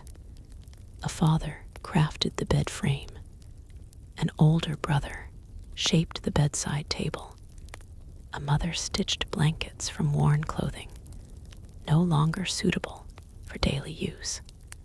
Every object told part of the family's story. Nothing felt disposable. If a chair broke, it was repaired. If a quilt tore, another patch covered the damage. The frontier rewarded resourcefulness. This practical attitude extended to children's beds as well. Youngsters often outgrew cradles handmade from local timber. Later, they moved into narrow rope beds, where tightly woven cords supported simple mattresses. Every few weeks, the ropes required tightening, because constant use gradually loosened them. This task became so common that people developed an expression still recognized today: sleep tight. Originally, the phrase referred quite literally to keeping bed ropes pulled tightly enough to support the mattress properly. Loose ropes meant sagging beds. Tight ropes meant a more comfortable night's sleep. It is curious how everyday expressions survive long after their original purpose has faded from memory. Seasonal changes also influenced where people chose to sleep inside the home. During hot summers, upper floors often became uncomfortably warm. Some families moved mattresses downstairs, where cooler evening air circulated more easily. Others slept on covered porches whenever weather permitted. Fresh breezes offered welcome relief from indoor heat. In winter, the opposite occurred. Beds clustered closer to fireplaces. Heavy quilts emerged from storage. Drafts beneath doors were blocked with rolled fabric or homemade draft stoppers. Even small improvements significantly affected comfort during freezing nights. Animals remained surprisingly close companions after sunset. Horses occupied nearby barns. Milk cows rested in sheds. Chickens settled onto wooden roosts. Dogs frequently slept near front doors or beneath porches. Cats wandered quietly through barns, hunting mice long after humans had gone to bed. The sounds of livestock formed part of nightly life. A horse shifting inside the stable, the gentle lowing of cattle, the occasional clucking of disturbed hens. These noises reassured many frontier families. Silence inside the barn sometimes created greater concern than activity. Experienced farmers recognized subtle changes. A normally calm horse becoming unusually restless. Cattle making unfamiliar calls. Dogs barking persistently toward distant fields. Such sounds occasionally warned of approaching predators, severe weather, or wandering strangers long before anyone looked outside. The frontier encouraged listening. Vision disappeared after sunset. Hearing became the primary guide. Railroads gradually introduced entirely new nighttime sounds. Communities, once defined by remarkable silence, now occasionally heard distant whistles echoing across valleys. Steam locomotives announced themselves long before arriving. Their rhythmic wheels, escaping steam, and mournful whistles became symbols of change. For some residents, these sounds represented progress. For others, they marked the quiet disappearance of an older frontier life. Children growing up beside newly built rail lines accepted train whistles as perfectly ordinary. Their grandparents often paused to listen, still remembering a time when only wolves and coyotes interrupted the night. History rarely changes all at once. It changes slowly enough that one generation scarcely notices, while another looks back with amazement. Even dreams changed alongside the frontier itself. Early settlers dreamed of surviving winter, finding water, building shelter. Later generations dreamed of expanding farms, opening businesses, attending schools, or traveling by train instead of wagon. The meaning of security gradually evolved, yet one constant remained unchanged across every decade. At the end of each demanding day, regardless of wealth or occupation, people longed for the same simple comfort: a safe place, a warm blanket, enough rest to greet another sunrise with renewed strength. Perhaps that universal desire is what makes frontier sleep feel unexpectedly familiar, despite the passing of more than a century. The blankets have changed, the beds have softened, the dangers have largely disappeared, but the quiet hope carried into every evening remains much the same. To close one's eyes knowing that, for a little while, the world outside can wait until morning. By the 1880s, many visitors arriving in the American West noticed something curious. The landscape still appeared wild, immense, and unpredictable, yet the rhythm of nighttime life was slowly becoming more organized. Civilization did not arrive all at once with a dramatic announcement. Instead, it crept quietly across the frontier, changing the way people prepared for bed, the way they slept, and even the sounds they heard after dark. For those who had crossed the plains decades earlier, the transformation could feel almost unbelievable. A rancher who remembered sleeping beneath a wagon in the 1850s might now find himself staying in a comfortable railroad hotel while visiting a growing town. Streets that had once disappeared into mud after every rain were beginning to receive wooden boardwalks. Gas lamps illuminated the busiest districts. Shops remained open later into the evening than anyone would have imagined a generation before. Night itself was changing. For thousands of years, darkness had largely determined when people rested. Now, slowly and unevenly, artificial light was beginning to challenge that ancient rhythm. Most frontier communities still relied on candles, fireplaces, and oil lamps, but larger towns gradually introduced gas lighting along important streets. The change was subtle yet significant. People lingered outside a little longer. Merchants extended business hours. Travelers arriving after sunset found it easier to locate an inn.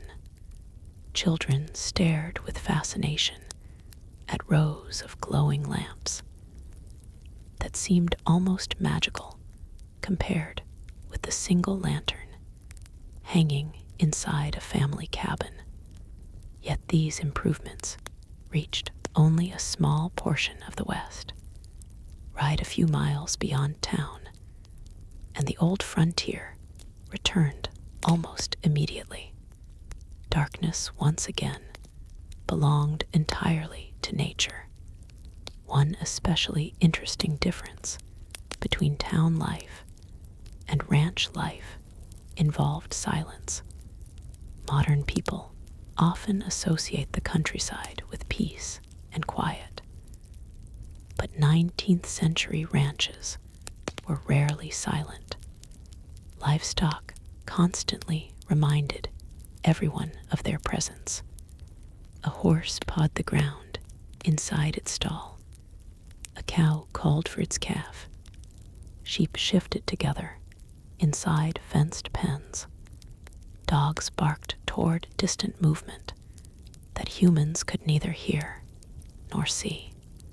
Windmills creaked steadily as they turned in the evening breeze, pumping precious groundwater into storage tanks. These sounds became so familiar that longtime ranch families scarcely noticed them. Visitors, however, often struggled to sleep. Everything seemed loud. Everything seemed unfamiliar. The opposite occurred in many hotels. Travelers expected quiet only to discover thin walls separating dozens of guests.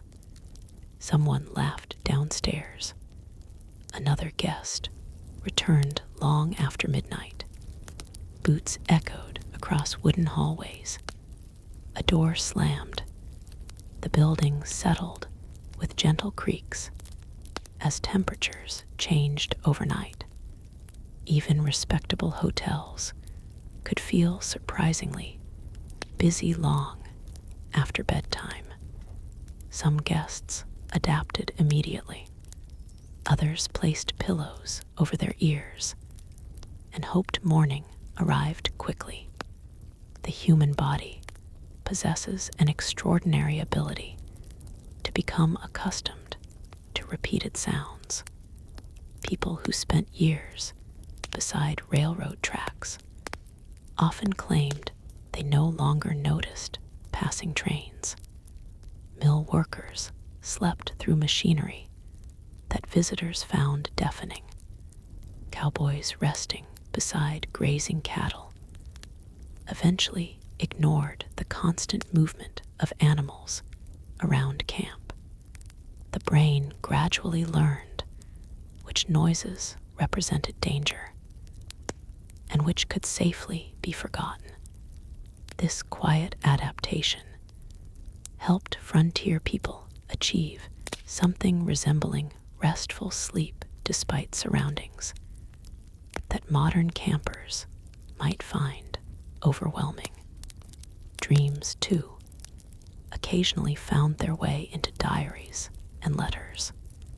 One emigrant described repeatedly dreaming of rain while crossing dry country where every creek had nearly disappeared. Another admitted waking several mornings, convinced he was still aboard a swaying stagecoach, only to discover he had been sleeping inside a stationary cabin for weeks. Cowboys sometimes dreamed their horses had wandered away during the night and awoke suddenly reaching for reins that were no longer in their hands. Such dreams reflected lives shaped almost entirely by daily responsibilities. The mind rarely leaves work behind simply because night has arrived. Frontier newspapers occasionally published amusing stories about unusual sleeping habits. One account told of a traveler who became so exhausted that he slept through a lively brass band performing outside his hotel window. Another described a ranch hand who unknowingly rolled from his blanket during the night and awoke several feet away, still peacefully asleep on bare ground. Whether every detail of these stories was entirely accurate hardly mattered. Readers enjoyed recognizing familiar experiences, exaggerated just enough to become entertaining. Humor helped people endure hardship. It reminded them that uncomfortable nights were shared rather than suffered alone. Pets also played an unexpectedly important role after sunset. Dogs served as companions, guardians, hunting assistants, and early warning systems. Many families trusted their dogs long before trusting unfamiliar strangers. A calm dog suggested everything remained normal. Sudden barking immediately drew attention. Cats earned equal appreciation for different reasons. Grain stored inside barns attracted mice in astonishing numbers. Without capable mousers, valuable food supplies could disappear surprisingly quickly. Farm children often formed close friendships with these hardworking animals. Some cats even claimed favorite sleeping places beside warm fireplaces or inside haylofts where the scent of fresh straw lingered throughout the night. Domestic animals occupied a curious position between household members and working partners. They contributed directly to survival, yet affection frequently accompanied practicality.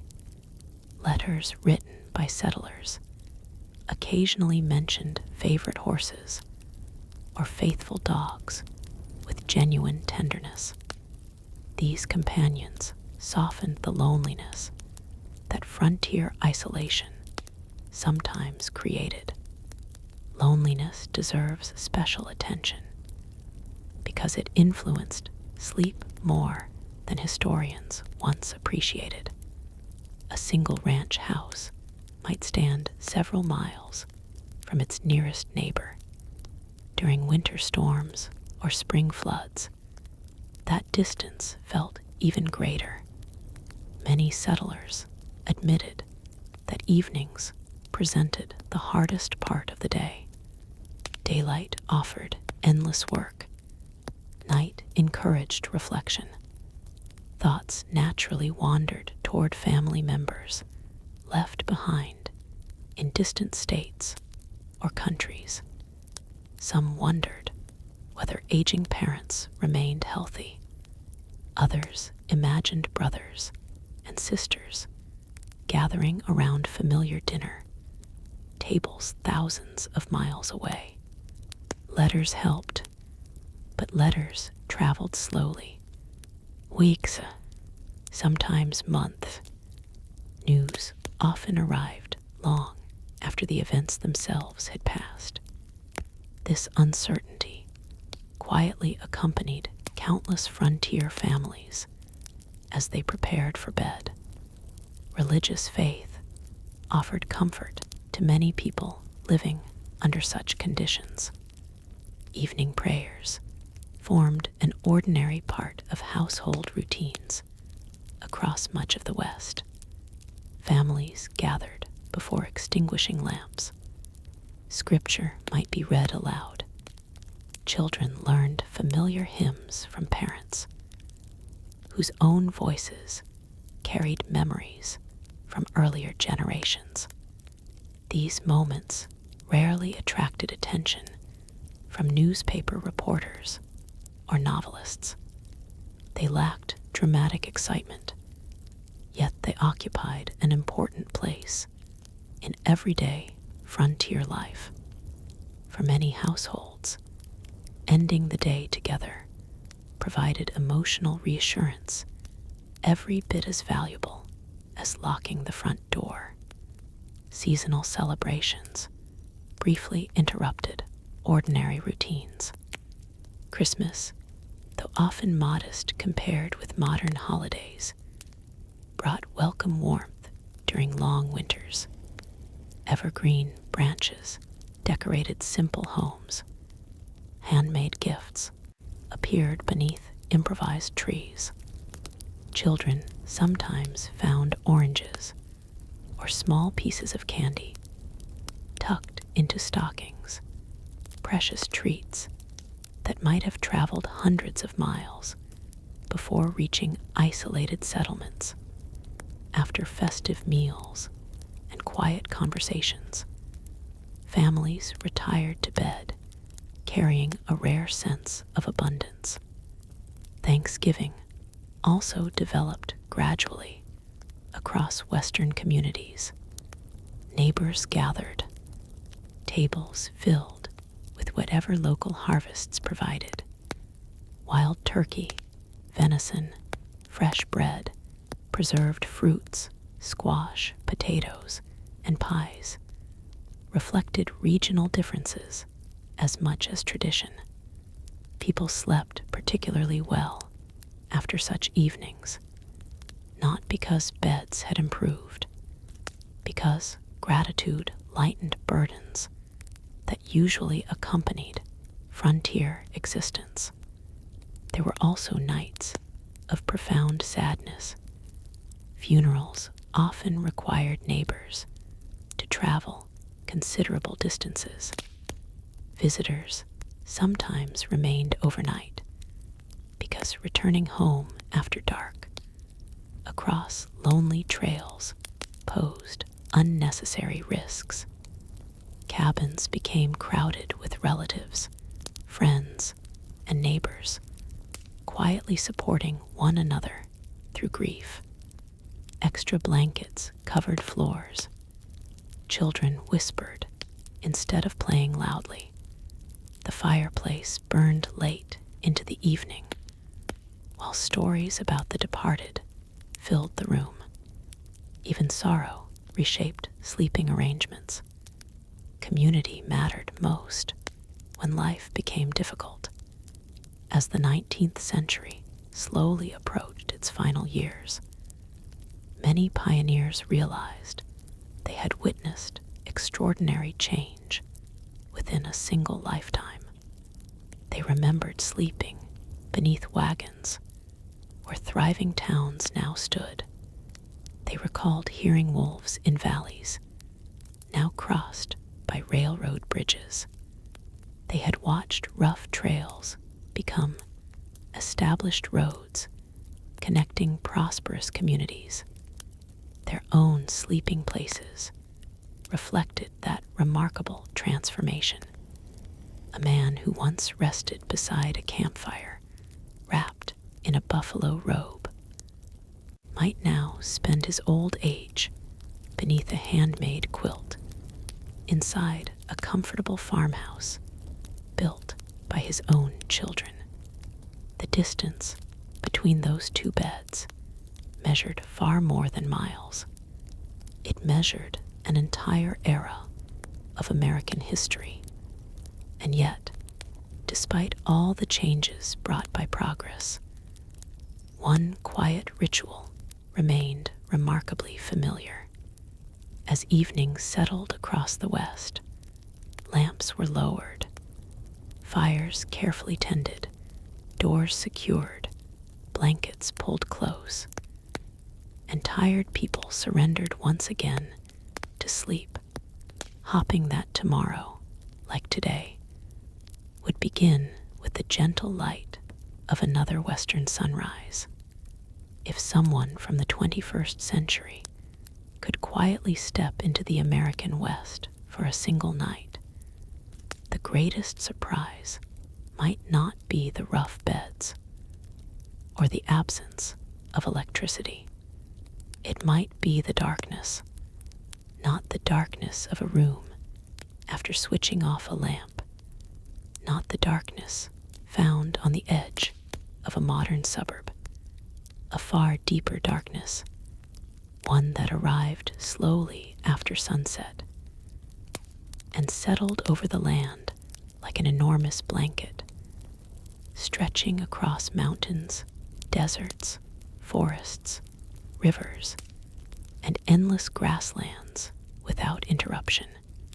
Today, even remote places often glow faintly from distant highways or towns many miles away. The 19th century frontier offered no such reassurance. Once the fire burned low, the world beyond its circle of light simply disappeared. Human vision is wonderfully adapted to daylight, but surprisingly limited after sunset. A campfire that feels bright enough for conversation illuminates only a very small area. Beyond that circle, familiar objects dissolve into uncertain shapes. A wagon wheel becomes little more than a silhouette. Nearby horses fade into shifting shadows. Trees merge with the horizon until it becomes impossible to tell where earth ends and sky begins. Frontier people accepted this limitation because they had little choice. Rather than trying to conquer darkness, they learned to live within it. The campfire became the evening center, not merely because it provided warmth. It offered certainty. Within its glow, people could cook, repair equipment, share stories, dry clothing, and briefly forget the vast unknown waiting only a few steps away. Move 10 yards from the fire, however, and the experience changed dramatically. Your own footsteps became louder. The breeze felt cooler. Every distant sound seemed strangely amplified. Modern campers occasionally describe this sensation after visiting truly remote wilderness. For frontier travelers, it happened almost every night. One particularly interesting habit involved preserving the fire until morning. Many families deliberately buried glowing coals beneath warm ashes before going to sleep. If protected carefully, these embers often survived until dawn, instead of creating an entirely new fire each morning. Someone simply uncovered the hidden coals, added dry tinder, and gently encouraged fresh flames to appear. This simple technique saved valuable time. It also conserved matches. Modern people rarely think about matches because they are inexpensive and easily replaced. 19th century travelers regarded them rather differently. Early friction matches existed, but they remained valuable enough that wasting them unnecessarily seemed foolish. Before matches became widely available, creating fire demanded patience and skill.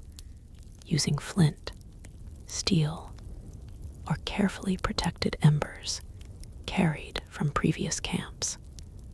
Losing fire unexpectedly could transform an ordinary inconvenience into a genuine hardship. Consequently, someone almost always checked the hearth before bedtime, not only to prevent accidental fires, to preserve tomorrow's warmth. Night also changed the appearance of familiar landscapes. Deserts cooled rapidly after sunset. Rock formations that looked ordinary beneath afternoon sunlight acquired strange silhouettes beneath moonlight. Mountains appeared larger. Valleys seemed deeper. Even experienced guides occasionally paused to orient themselves before continuing after dark. Traveling at night remained uncommon unless necessity demanded it. Roads, where they existed, often consisted of little more than wagon tracks. Hidden holes, loose stones, fallen branches, or unexpected stream crossings posed serious hazards. One injured horse could delay an entire journey. Therefore, many travelers preferred stopping early rather than risking unnecessary movement in darkness. Exceptions certainly existed. Male riders occasionally continued through the night to maintain schedules. Military patrols sometimes marched after sunset to avoid intense daytime heat. Prospectors eager to reach promising mining districts occasionally pushed forward under bright moonlight. Even so, nighttime travel always demanded additional caution. Inside settled homes, bedtime routines reflected habits passed down through generations.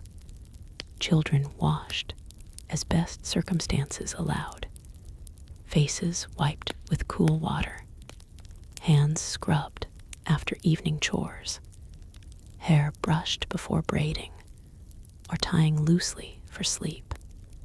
These ordinary customs connected frontier families with older traditions stretching back across Europe and Eastern America.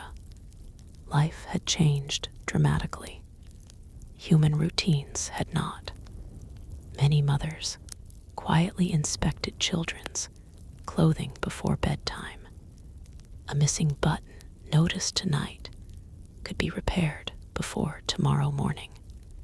A torn sleeve mended before it worsened. Small acts of attention prevented larger problems later.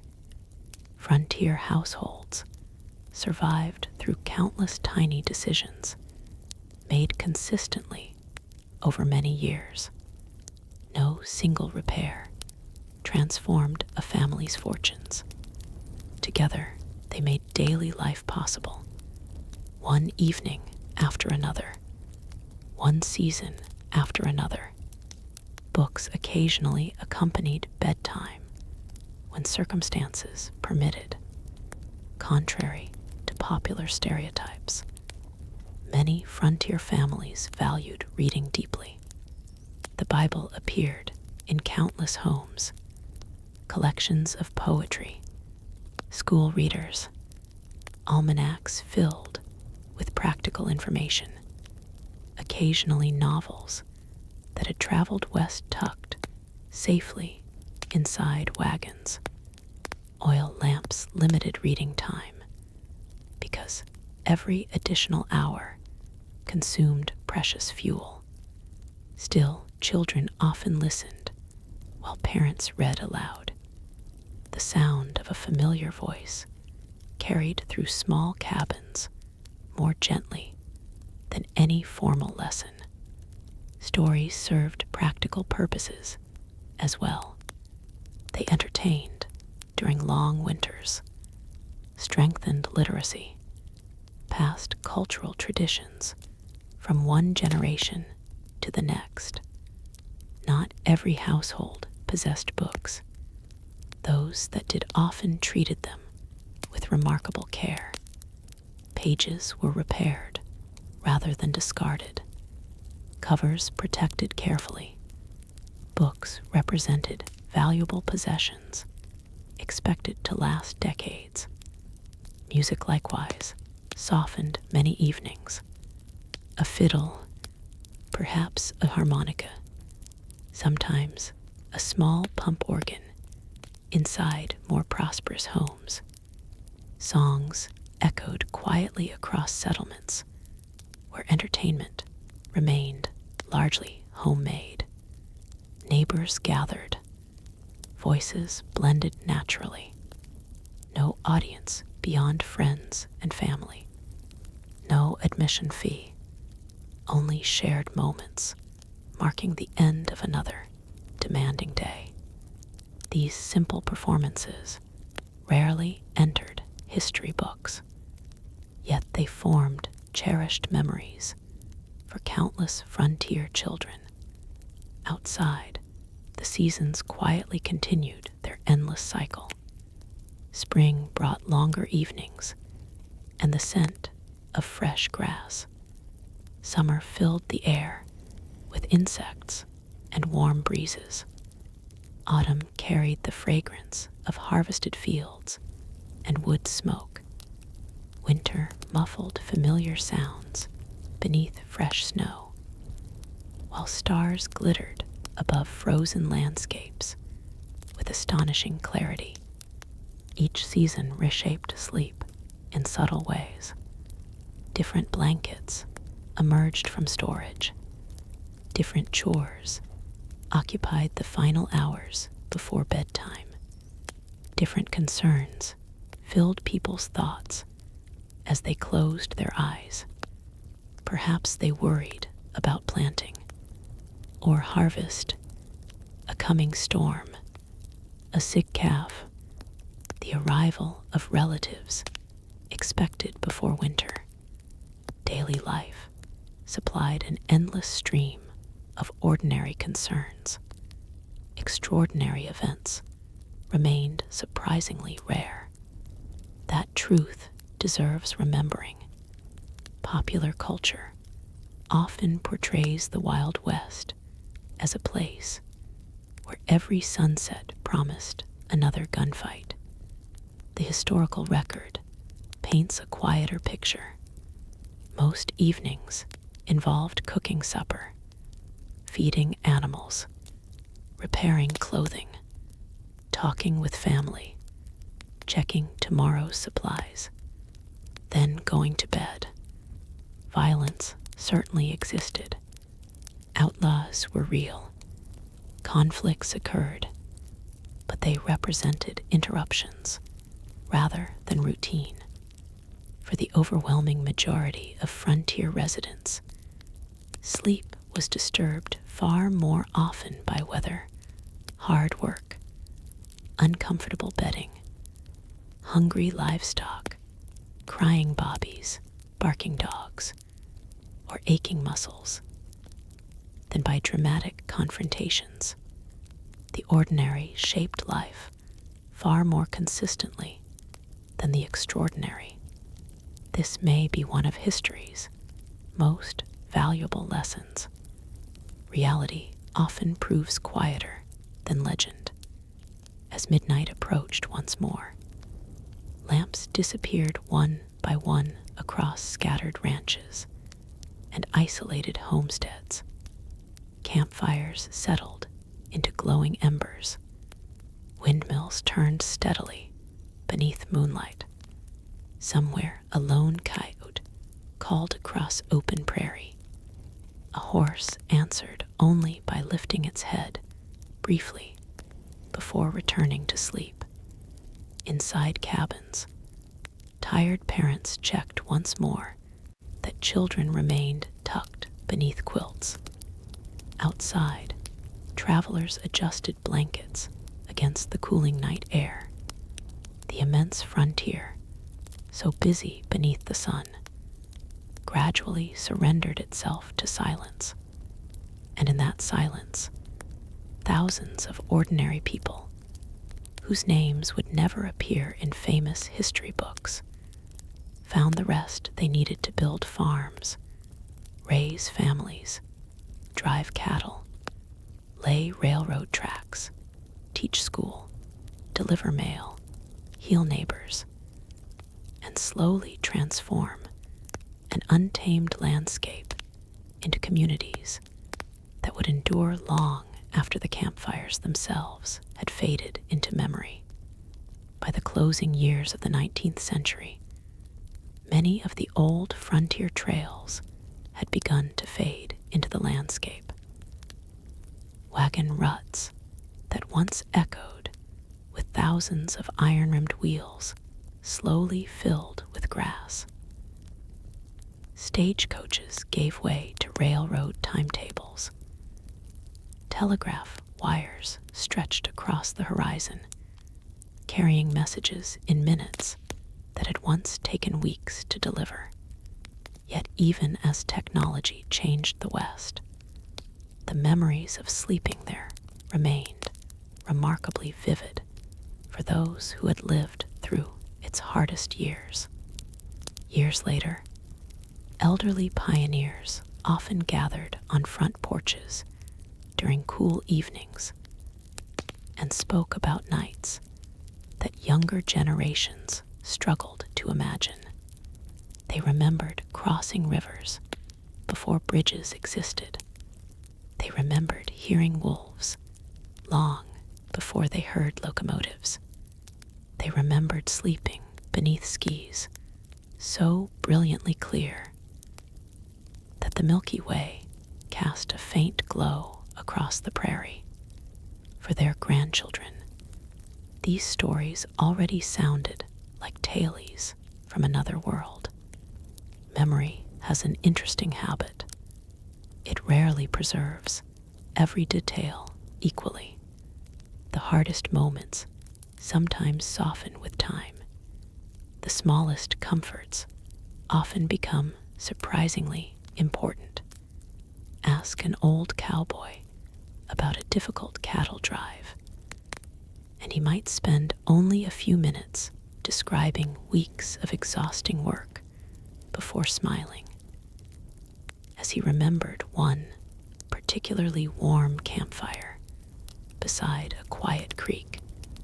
Ask a pioneer woman about crossing the plains, and she might briefly mention dangerous storms before lovingly describing the first feather mattress her family finally owned after years of sleeping on straw. Human beings often remember comfort more clearly because comfort stands out most after hardship. One former stagecoach passenger later recalled that the finest night's sleep of his life had occurred in a tiny roadside inn. The room contained little more than a narrow bed, a wash basin, and one small window. By modern standards, it would have seemed painfully simple. Yet, after nearly 3 weeks of traveling over rough roads inside a jolting coach, that modest bed had felt softer than any luxury hotel ever could. Comfort depends upon comparison. The frontier taught this lesson repeatedly. A dry blanket seemed magnificent after a rainy week. Hot coffee tasted extraordinary on a freezing morning. A quiet night felt priceless after listening to howling wind for 3 days without pause.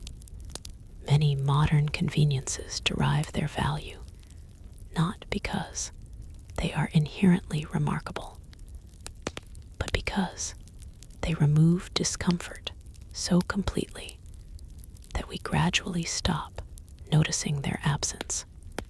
The people of the Wild West noticed every small improvement.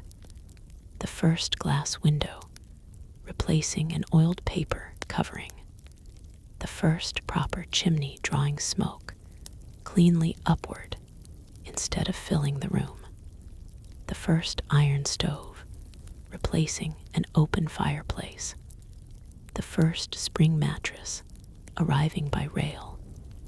Each advancement quietly improved sleep, even if no newspaper declared it historic.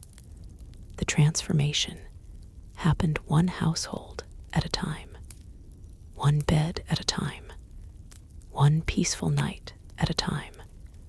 Historians often focus on wars, elections, famous outlaws, railroad companies, and gold discoveries. These subjects certainly matter, but history is equally built from quieter experiences. Millions of ordinary nights, millions of ordinary mornings, millions of people waking before sunrise because cows still needed milking, fields still needed planting, children still needed feeding, and horses still expected care. These routines shaped the American West every bit as much as celebrated gunfights or legendary cattle drives, perhaps even more, if every dramatic event vanished from the historical record. Frontier families would still have awakened each morning to perform the same necessary tasks. Ordinary life possesses extraordinary endurance. It continues regardless of headlines. One fascinating aspect of pioneer memoirs is how often they describe gratitude, not constant happiness, not endless optimism. Gratitude for reaching water after crossing dry country, gratitude for surviving harsh winters, gratitude for neighbors arriving unexpectedly with assistance, gratitude for healthy children, gratitude for one uninterrupted night's sleep after weeks of difficult travel. These expressions appear again and again throughout diaries written across the 19th century. They remind us that comfort was never taken for granted. When every improvement demanded labor, appreciation naturally followed. Children born near the end of the frontier era inherited lives noticeably different from those of their parents. Many slept in homes their fathers had built. They attended schools unavailable to earlier generations. They traveled by train rather than wagon. Some even grew up believing that hotels, railroads, fenced farms, and established towns had always existed. Only family stories revealed how recently the landscape had looked entirely different. Grandparents became living bridges between two Americas. One remembered sleeping beneath a buffalo robe beside an open fire. The other tucked grandchildren beneath handmade quilts inside comfortable farmhouses. Only a few decades separated those experiences. History sometimes changes astonishingly quickly. Visitors from eastern cities often carried home vivid impressions after touring the West. Many wrote about the silence. Others admired the immense skis. Some confessed they had never realized how bright the stars could appear. Nearly everyone commented upon the distances. On maps, miles seem manageable. Walking or riding them creates a different understanding entirely. After traveling hundreds of miles across open country, even experienced visitors developed new respect for those who had built lives there permanently. The landscape itself demanded patience. It rewarded endurance. Perhaps that is why sleep felt different on the frontier. Modern bedrooms often separate us almost completely from the natural world. Temperature remains steady. Artificial light extends evening indefinitely. Rain falls unheard behind insulated walls. Wild animals remain distant. Frontier sleepers experienced every season directly. The changing wind, the smell of approaching rain, the creaking of frozen timber, the songs of spring birds before dawn, the buzzing of summer insects after sunset, the scent of sage carried across desert valleys. Nature did not exist outside their lives. It surrounded every hour, even bedtime. Scientists today often speak about circadian rhythms and natural light influencing human sleep. Frontier residents understood none of the scientific vocabulary, yet they lived according to those rhythms, almost instinctively. Sunrise encouraged work. Sunset encouraged rest. Winter lengthened evenings. Summer shortened them. Their bodies followed patterns established long before electricity, altered daily schedules. Of course, frontier life was not healthier in every respect. Medical care remained limited. Accidents occurred frequently. Hard physical labor shortened many lives. Comfort remained scarce. Yet there is something quietly fascinating about the relationship those people maintained with the natural cycle of day and night. The stars truly mattered. Weather truly mattered. Moonlight truly mattered. few modern lives depend so directly upon them. As the 20th century approached, electric lights slowly appeared in larger Western cities. Telephones followed. Automobiles eventually replaced many horses. Modern mattresses became increasingly common. Indoor plumbing gradually spread from prosperous neighborhoods into ordinary homes.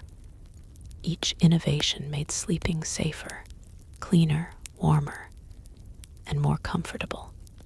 Slowly, almost imperceptibly, the hardships that had once defined frontier nights slipped into history. The old buffalo robes disappeared into attics. Canvas wagon covers rotted away. Bedrolls once carried across deserts were folded for the final time. Campfires gave way to kitchen stoves. Open trails became highways. Children who had never slept outdoors without a tent found it difficult to imagine how their grandparents had crossed an entire continent with little more than wool blankets, determination, and hope. Yet the stories survived, passed quietly from one generation to another, not always perfectly, not always completely, but faithfully enough that, even today, we can still picture those evenings.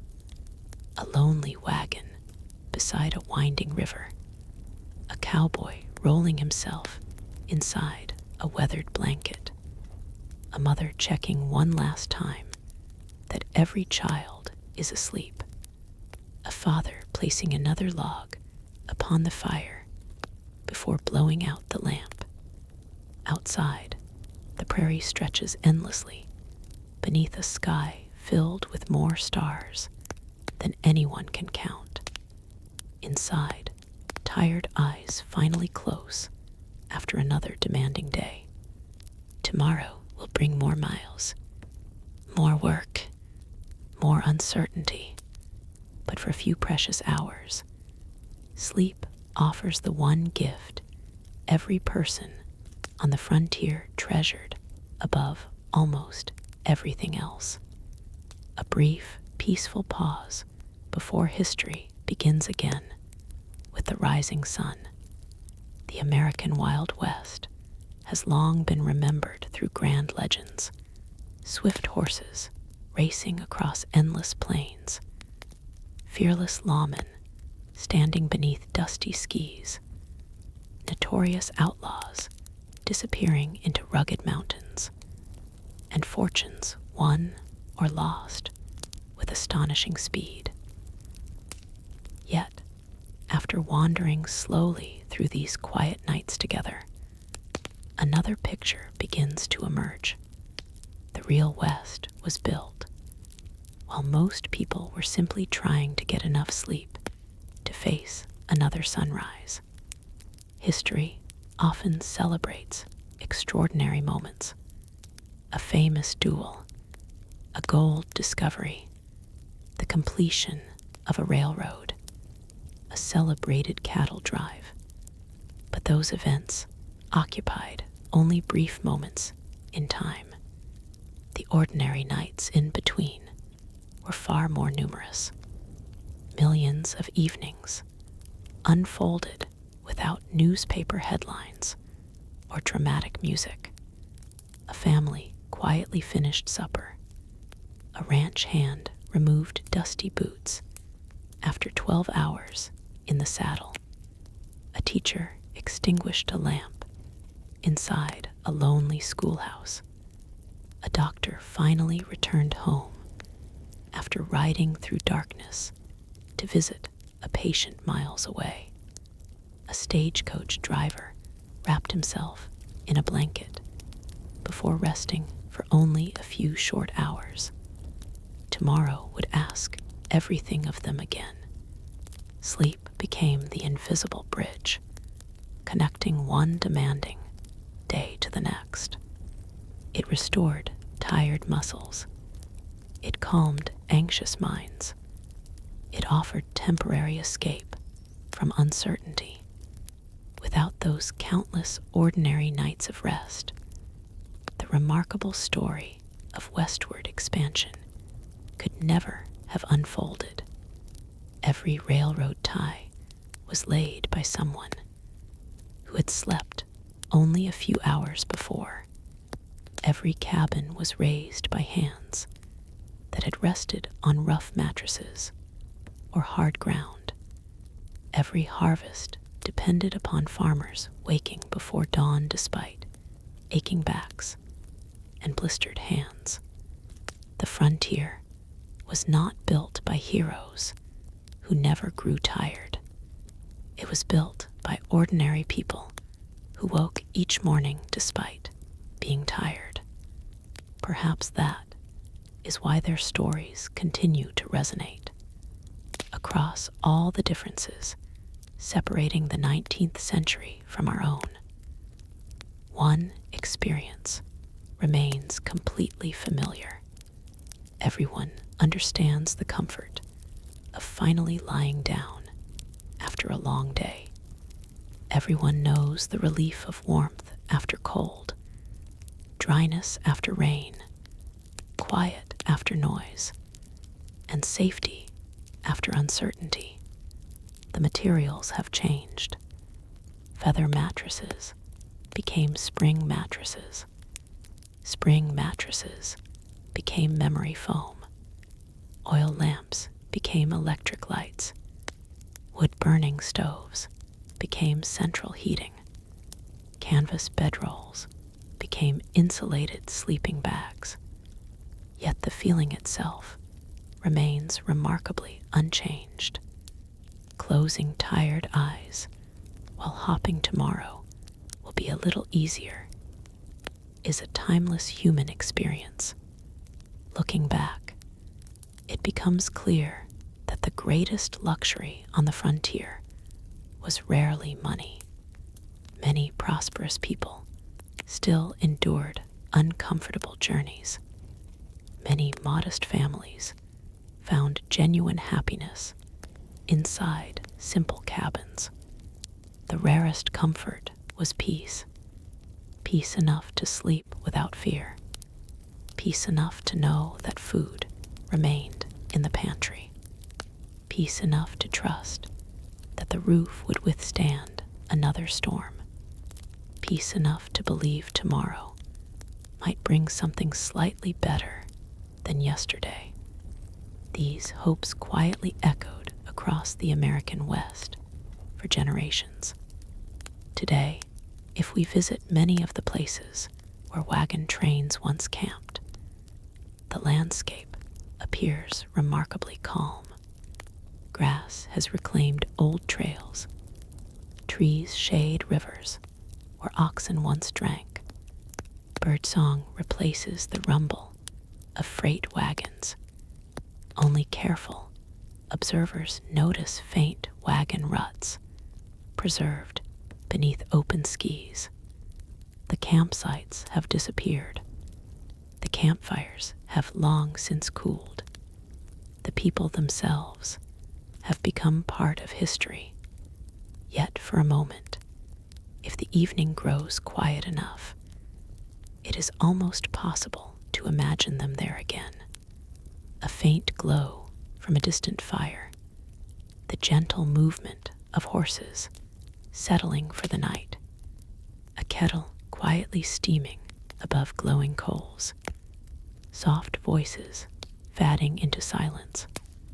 Then, one by one, blankets pulled close beneath an immense sky overflowing with stars.